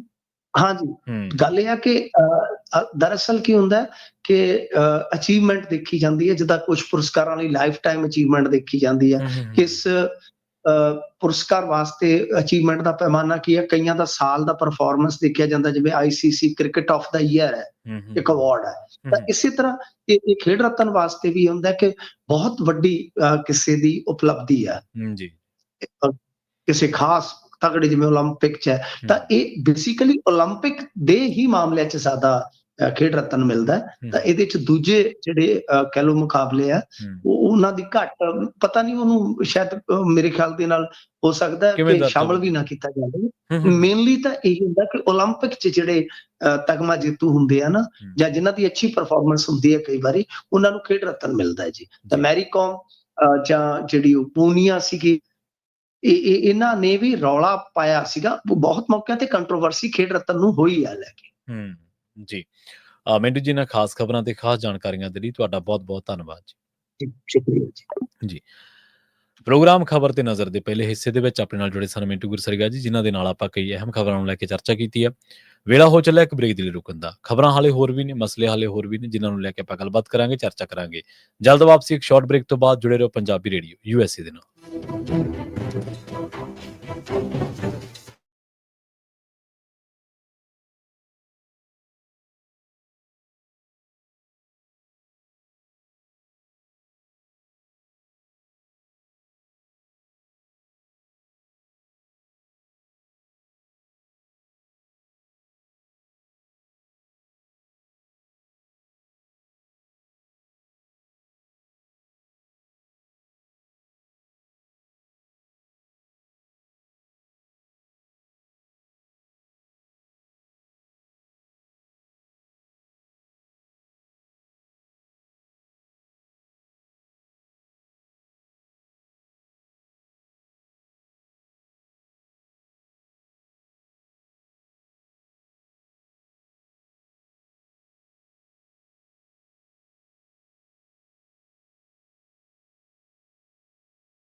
ਸੀ ਪਰ ਹੋ ਨਹੀਂ ਸਕੀ। ਪਤਾ ਨਹੀਂ ਕਿਉਂ ਉਹ ਖਬਰ ਵੱਡੀਆਂ ਸੁਰਖੀਆਂ ਦੇ ਭਾਰ ਹੇਠਾਂ ਜਾਂ ਹੋਰ ਚੀਜ਼ਾਂ ਦੇ ਹੇਠਾਂ ਦੱਬ ਕੇ ਰਹਿ ਗਈ। ਉਹ ਖਬਰ ਸੀਗੀ ਕਿ ਜਿਹੜਾ ਇਹਨਾਂ ਨੇ ਭਾਰਤ ਸਰਕਾਰ ਨੇ ਬੁੱਤ ਲਾਇਆ, ਉਹ ਬੁੱਤ ਅਸਲ ਦੇ ਵਿੱਚ ਜਿਹੜੀ ਚੀਨ ਦੀ ਸਰਹੱਦ ਤੇ ਲਾਇਆ। ਪੈਂਗੋਂਗ ਸੇਤਲਾ ਕੋਈ ਇਲਾਕਾ, ਉੱਥੇ ਸ਼ਿਵਾਜੀ ਦਾ ਬੁੱਤ ਲਾਉਣ ਤੇ ਰੌਲਾ ਪਿਆ ਹੋਇਆ। ਉਹ ਅਸਲ ਦੇ ਵਿੱਚ ਉੱਥੇ ਜਿਹੜੇ ਸਿੱਖ ਇਤਿਹਾਸਕਾਰ ਨੇ, ਸਿੱਖ ਬੁੱਧੀਜੀਵੀ ਨੇ, ਉਹਨਾਂ ਦਾ ਇਹ ਦਾਅਵਾ ਹੈ ਕਿ ਉੱਥੇ ਜਿਹੜਾ ਕੋਈ ਬੁੱਤ ਲੱਗ ਸਕਦਾ ਤਾਂ ਉਹ ਜਰਨੈਲ ਜ਼ੋਰਾਵਰ ਸਿੰਘ ਦਾ ਲੱਗ ਸਕਦਾ, ਕਿਉਂਕਿ ਇਹ ਉਹੀ ਇਲਾਕਾ ਜਿੱਥੇ ਤਿੱਬਤ ਤੇ ਹਮਲਾ ਕਰਨ ਤੋਂ ਪਹਿਲਾਂ ਉਹਨਾਂ ਨੇ ਆਪਣੀਆਂ ਜਿਹੜੀਆਂ ਫੌਜੀ ਅਭਿਆਸ ਸੀ, ਐਕਸਰਸਾਈਜ਼ ਸੀਗੀਆਂ, ਉਹ ਇਸ ਇਲਾਕਿਆਂ ਦੇ ਵਿੱਚ ਕੀਤੀਆਂ ਸੀਗੀਆਂ। ਤੇ ਉਸ ਤੋਂ ਬਾਅਦ ਮਤਲਬ ਇਹ ਵੀ ਪ੍ਰਭਾਵ ਜਾਂਦਾ ਕਿ ਇਹ ਨਾ ਸਿਰਫ ਉਹਨਾਂ ਦੇ ਨਾਲ, ਸਗੋਂ ਇੱਕ ਵਡਮੁੱਲੇ ਜਿਹੜਾ ਇੱਕ ਵੱਡਾ ਸਿੱਖ ਇਤਿਹਾਸ ਆ, ਉਹਦੇ ਨਾਲ ਵੀ ਇਹ ਗੱਲਾਂ ਜੁੜਦੀਆਂ ਨੇ, ਕਿਉਂਕਿ ਉਹ ਹੀਰੋਜ਼ ਨੇ। ਪਰ ਇੱਥੇ ਕਹਿੰਦੇ ਕਿ ਜਿਹੜਾ ਇਹ ਬੁੱਤ ਲਾਇਆ ਜਾ ਰਿਹਾ ਸ਼ਿਵਾਜੀ ਦਾ, ਉਹ ਇੱਕ ਖਾਸ ਵਿਚਾਰਧਾਰਾ ਨੂੰ ਮੁੱਖ ਰੱਖ ਕੇ ਲਾਇਆ ਜਾ ਰਿਹਾ। ਇਹਦੇ ਵਿੱਚ ਕੋਈ ਦੋ ਰਾਏ ਨਹੀਂ ਗੀ ਕਿ ਜਿਹੜਾ ਸ਼ਿਵਾਜੀ ਆ ਉਹ ਮਰਾਠਿਆਂ ਦਾ ਹੀਰੋ ਹੈ, ਤੇ ਮਰਾਠਿਆਂ ਦੇ ਬਾਰੇ ਇਹ ਵੀ ਕਿਹਾ ਜਾਂਦਾ, ਮਰਾਠਿਆਂ ਦੇ ਵੀ ਹੀਰੋਜ਼ ਬਹੁਤ ਸਾਰੇ ਹੋਏ ਨੇ। ਇਹਦੇ ਵਿੱਚ ਆਪਾਂ ਕਿਸੇ ਦੇ ਇਤਿਹਾਸ ਤੋਂ ਮੁਨਕਰ ਨਹੀਂ ਹੋ ਸਕਦੇ। ਉਹਨਾਂ ਦੇ ਵੀ ਆਪਣੇ ਹੀਰੋਜ਼ ਨੇ, ਉਹਨਾਂ ਦਾ ਆਪਣਾ ਇੱਕ ਇਤਿਹਾਸ ਆ, ਉਹਨਾਂ ਦਾ ਆਪਣਾ ਇੱਕ ਤਰੀਕਾ ਕਰ ਰਿਹਾ ਰਾਜ ਕਰਨ ਦਾ, ਜਾਂ ਰਾਜ ਉਹਨਾਂ ਦਾ ਖੁੱਸਿਆ ਰਾਜ, ਉਹਨਾਂ ਦੇ ਵੀ ਬਹੁਤ ਸਾਰੇ ਕਾਰਨ ਸੀਗੇ। ਖੈਰ, ਉਹ ਪਰ ਇਹਨੂੰ ਇੱਕ ਖਾਸ ਹਿੰਦੂਤਵੀ ਵਿਚਾਰਧਾਰਾ ਦੇ ਨਾਲ ਵੀ ਜੋੜਿਆ ਜਾਂਦਾ ਕਿ ਸ਼ਾਇਦ ਉਧਰ ਨੂੰ ਝੁਕਾਇਆ, ਪਰ ਇਹ ਖਬਰ ਜਿਹੜੀ ਆ ਉਹ ਉਹਦੇ ਤੇ ਚਰਚਾ ਨਹੀਂ ਹੋਈ। ਪੀਲੀਭੀਤ ਦਾ ਜਿਹੜਾ ਐਨਕਾਊਂਟਰ ਹੋਇਆ, ਉਹਦੇ ਤੇ ਚਰਚਾ ਉਨੀ ਨਹੀਂ ਹੋ ਸਕੀ ਜਿੰਨੀ ਕਿ ਹੋਣੀ ਚਾਹੀਦੀ ਸੀ। ਪਰ ਹਾਂ, ਲੰਘੇ ਦਿਨਾਂ ਦੇ ਵਿੱਚ ਕੁਝ ਜਿਹੜੇ ਸਿੱਖ ਲੀਡਰ ਨੇ, ਉਹਨਾਂ ਨੇ ਜ਼ਰੂਰ ਉੱਥੇ ਜਾ ਕੇ, ਜਦੋਂ ਉਹਨਾਂ ਦੀ ਅਖੀਰਲੀਆਂ ਜਿਹੜੀਆਂ ਰਸਮਾਂ ਨੇ ਕੀਤੀਆਂ ਜਾ ਰਹੀਆਂ ਸੀ, ਉਸ ਮਾਮਲੇ ਦੇ ਵਿੱਚ ਜਾ ਕੇ ਉਹਨਾਂ ਨੇ ਜ਼ਰੂਰ ਪਰਿਵਾਰਾਂ ਦੇ ਵਿੱਚ ਜਾ ਕੇ, ਜਾਂ ਕਹਿ ਲਓ ਕਿ ਇਹ ਗੱਲ ਚੁੱਕੀ ਹੈ ਕਿ ਇਹ ਜਿਹੜਾ ਗੁਰਦਾਸਪੁਰ ਦੇ ਲੋਕਾਂ ਦਾ, ਮਾਫ਼ ਕਰਨਾ, ਲੋਕਾਂ ਦਾ ਨਹੀਂ, ਨੌਜਵਾਨਾਂ ਦਾ ਪੀਲੀਭੀਤ ਦੇ ਵਿੱਚ ਜਿਹੜਾ ਮੁਕਾਬਲਾ ਬਣਾਇਆ ਗਿਆ, ਉਸ ਮਾਮਲੇ ਦੇ ਵਿੱਚ ਜਿਹੜੇ ਪੀੜਤ ਪਰਿਵਾਰ ਨੇ, ਉਹਨਾਂ ਨੂੰ ਨਿਆਂ ਮਿਲਣਾ ਚਾਹੀਦਾ ਹੈ। ਇੱਥੋਂ ਤੱਕ ਕਿ ਜਿਹੜੇ ਸਿਮਰਨਜੀਤ ਸਿੰਘ ਮਾਨ ਨੇ, ਉਹਨਾਂ ਨੇ ਵੀ ਕਿਹਾ ਕਿ ਅਸੀਂ ਇਸ ਮਾਮਲੇ ਨੂੰ ਗਵਰਨਰ ਕੋਲੇ ਲੈ ਕੇ ਜਾਵਾਂਗੇ। ਉਹ ਕਹਿੰਦੇ ਕਿ ਪੁਲਿਸ ਨੂੰ ਸਾਰਾ ਕੁਝ ਪਤਾ ਸੀ, ਤੇ ਜੇ ਪਤਾ ਸੀ ਤਾਂ ਫਿਰ ਫੜਿਆ ਕਿਉਂ ਨਹੀਂ ਗਾ? ਗ੍ਰਨੇਡ ਕਿੱਥੋਂ ਆਏ? ਗ੍ਰਨੇਡ ਆਉਣ ਦਾ ਸਿਆਸੀ ਉਦੇਸ਼ ਕੀ ਸੀਗਾ? ਇਹਦੇ ਪਿੱਛੇ ਕੌਣ ਹੈ? ਜਾਂ ਇਹ ਸਾਨੂੰ ਦੱਸਦੇ ਨਹੀਂ, ਤੇ ਨਾ ਹੀ ਕੋਈ ਗ੍ਰਨੇਡ ਦੇ ਵਿੱਚ ਮਾਰਿਆ ਗਿਆ। ਪਰ ਸਾਡੇ 3 ਨੌਜਵਾਨ ਜਿਹੜੇ ਨੇ ਉਹ ਸ਼ਹੀਦ ਕਰ ਦਿੱਤੇ ਗਏ। ਇਹਨਾਂ ਦੇ ਜਿਹੜੇ ਪਰਿਵਾਰ ਸੀਗੇ, ਉਹ ਵੀ ਆਪਾਂ ਦੱਸਿਆ ਸੀਗਾ ਉਹਨਾਂ ਦੀ ਵਿੱਤੀ ਹਾਲਤ ਬਾਰੇ, ਜਾਂ ਉਹਨਾਂ ਦੇ ਪਰਿਵਾਰਾਂ ਦੇ ਵਿੱਚ ਜਿਹੜੀ ਵਾਪਰਿਆ, ਜਾਂ ਉਸ ਤੋਂ ਬਾਅਦ, ਜਾਂ ਇਹਨਾਂ ਦਾ ਪਹਿਲਾਂ ਟਰੈਕ ਰਿਕਾਰਡ ਕੀ ਕਹਿੰਦਾ, ਇਹਦੇ ਬਾਰੇ ਵੀ ਆਪਾਂ ਗੱਲ ਕੀਤੀ, ਪਰ ਇਹਦੇ ਤੇ ਬਹੁਤ ਜ਼ਿਆਦਾ ਚਰਚਾ ਨਹੀਂ ਹੋ ਸਕੀ। ਹੁਣ ਲੰਘੇ ਦਿਨਾਂ ਦੇ ਵਿੱਚ ਇੱਕ ਚਰਚਾ ਹੋਰ ਹੈ ਜਿਹੜੀ ਉਹ ਧਿਆਨ ਮੰਗਦੀ ਹੈ ਕਿ ਆਪਾਂ ਪੰਜਾਬ ਦੇ ਸੰਦਰਭ ਦੇ ਵਿੱਚ ਇਹ ਪੀਲੀਭੀਤ ਵਾਲਾ ਐਨਕਾਊਂਟਰ, ਪੰਜਾਬ ਦੇ ਵਿੱਚ ਡੱਲੇਵਾਲ ਦਾ ਮਰਨ ਵਰਤ, ਤੇ ਉਹਦੇ ਤੇ ਕੇਂਦਰ ਸਰਕਾਰ ਦਾ ਇਹ ਰੁਖ, ਤੇ ਇਸੇ ਦਰਮਿਆਨ ਪੰਜਾਬ ਦਾ ਇੱਕ ਬਹੁਤ ਚਰਚਿਤ ਕੌਮਾਂਤਰੀ ਫੇਸ ਹੈ, ਉਹ ਹੈ ਦਲਜੀਤ ਦੋਸਾਂਝ। ਪਰ ਉਹਦੇ ਨਾਲ ਨਰਿੰਦਰ ਮੋਦੀ ਵੱਲੋਂ ਮੁਲਾਕਾਤ ਕਰਨੀ।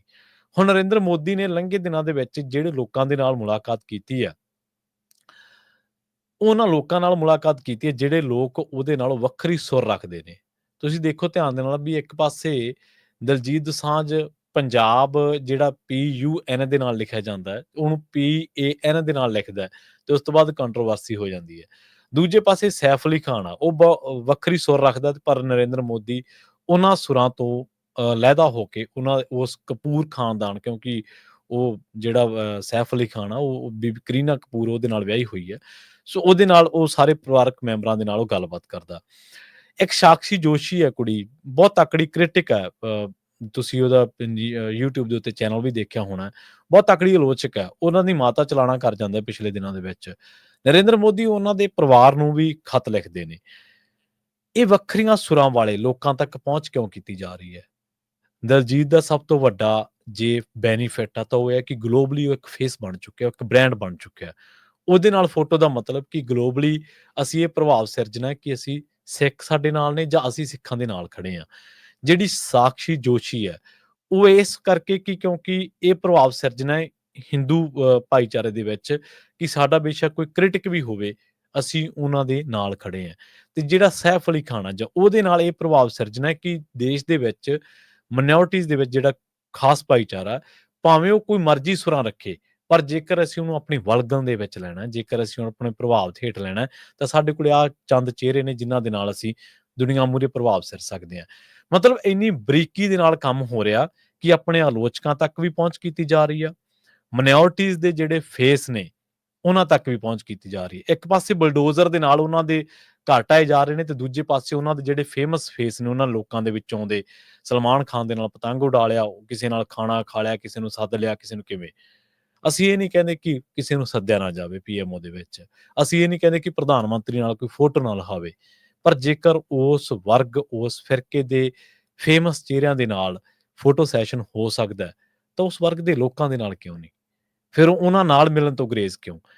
ਜਗਜੀਤ ਸਿੰਘ ਡੱਲੇਵਾਲ ਵੀ ਪੰਜਾਬ ਤੋਂ ਹੈ, ਪੰਜਾਬ ਦੇ ਕਿਸਾਨ ਵੀ ਪੰਜਾਬ ਤੋਂ ਨੇ, ਸ਼ੁਭਕਰਨ ਸਿੰਘ ਜਿਹੜਾ ਮਾਰਿਆ ਗਿਆ ਹਰਿਆਣੇ ਪੁਲਿਸ ਦੀ ਗੋਲੀ ਦੇ ਨਾਲ ਉਹ ਵੀ ਪੰਜਾਬ ਤੋਂ ਹੈ, ਦਲਜੀਤ ਦੋਸਾਂਝ ਵੀ ਪੰਜਾਬ ਤੋਂ ਹੈ।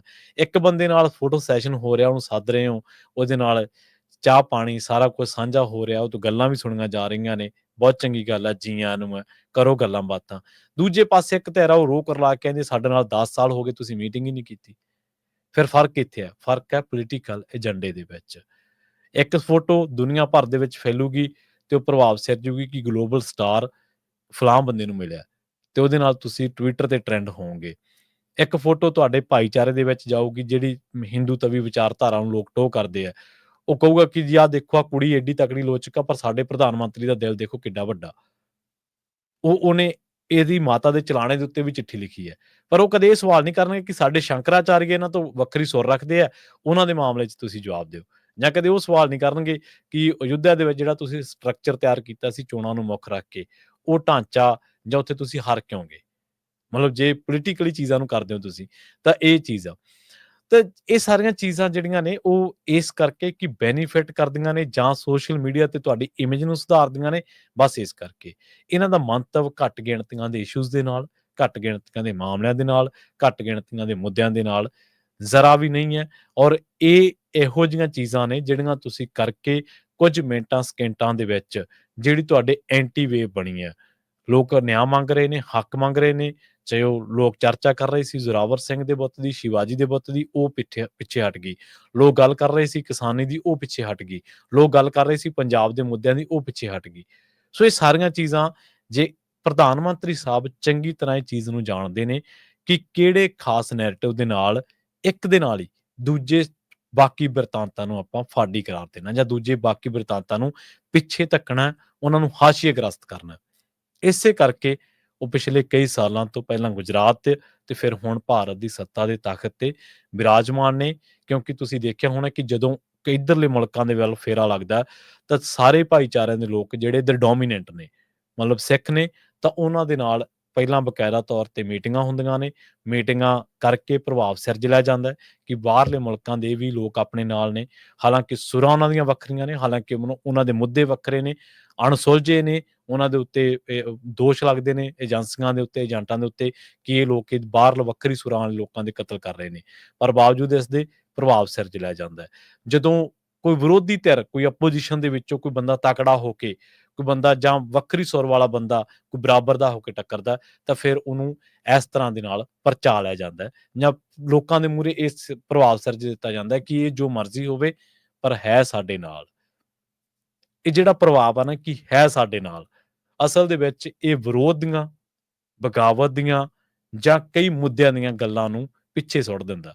ਤੇ ਫਿਰ ਮੀਡੀਆ ਵੀ ਤੁਹਾਨੂੰ ਪਤਾ ਹੀ ਹੈ ਕਿ ਉਹ ਵੀ ਉਹਨਾਂ ਚੀਜ਼ਾਂ ਉੱਤੇ ਚਰਚਾ, ਹੋਰ ਮੁੱਦਿਆਂ ਨਾਲੋਂ ਉਸ ਚੀਜ਼ ਉੱਤੇ ਚਰਚਾ ਜ਼ਿਆਦਾ ਕਰਦਾ ਜਿਹੜੀ ਉੱਤੇ ਉਹ ਚਰਚਾ ਕਰਾਉਣੀ ਚਾਹੁੰਦੇ ਆ। ਅਸੀਂ ਪ੍ਰੋਗਰਾਮ ਖਬਰ ਤੇ ਨਜ਼ਰ ਦੇ ਵਿੱਚ ਵੀ ਇਹ ਚਰਚਾ ਕਰ ਰਹੇ ਸੀਗੇ ਕਿ ਉਹਨਾਂ ਨੇ ਕੇਜਰੀਵਾਲ ਨੂੰ ਇੱਕ ਟੈਗ ਦਿੱਤਾ, ਇਹ ਜੀ ਚੁਣਾਵੀ ਹਿੰਦੂ ਹੈ, ਮਤਲਬ ਚੋਣਾਂ ਵੇਲੇ ਹਿੰਦੂ ਯਾਦ ਆਉਂਦਾ।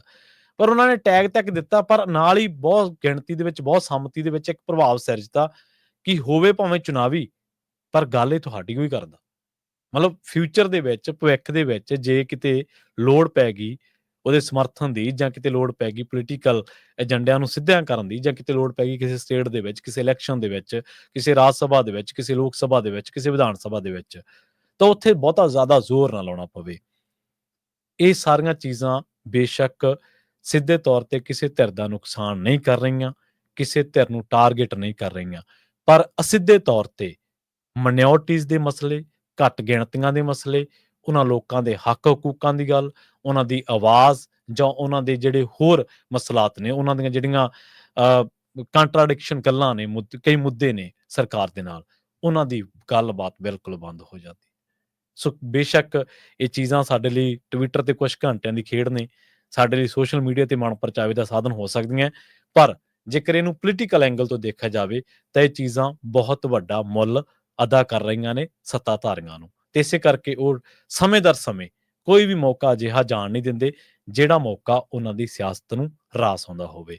ਔਰ ਉਹਨਾਂ ਨੇ ਇਹਦੇ ਨਾਲ ਇੱਕ ਤੀਰ ਤੇ ਦੋ ਨਿਸ਼ਾਨੇ ਲਾਉਂਦੇ ਆ। ਉਹ ਇੱਕ ਤਾਂ ਦੁਨੀਆ ਮੂਹਰੇ ਪ੍ਰਭਾਵ ਸਿਰਜਦੇ ਆ ਕਿ ਭਾਈ ਆਹ ਦੇਖ ਲਓ, ਇਹ ਲੋਕ ਜੋ ਮਰਜ਼ੀ ਕਹੀ ਜਾਣ ਪਰ ਹੈ ਸਾਡੇ ਨਾਲ, ਤੇ ਦੂਜਾ ਉਸ ਵਿਅਕਤੀ ਵਿਸ਼ੇਸ਼ ਨੂੰ ਵੀ ਆਪਣੇ ਨੇੜੇ ਕਰ ਲੈਂਦੇ ਆ ਤਾਂ ਜੋ ਭਵਿੱਖ ਦੇ ਵਿੱਚ ਉਹਦੇ ਤੋਂ ਕੋਈ ਬਾਗੀ ਸੁਰ ਦੀ ਤਵੱਕੋਂ ਜਾਂ ਉਮੀਦ ਨਾ ਬਚੇ। ਪ੍ਰੋਗਰਾਮ ਖਬਰ ਤੇ ਨਜ਼ਰ ਨੂੰ ਆਪਾਂ ਇੱਥੇ ਹੀ ਸਮਾਪਤ ਕਰਾਂਗੇ।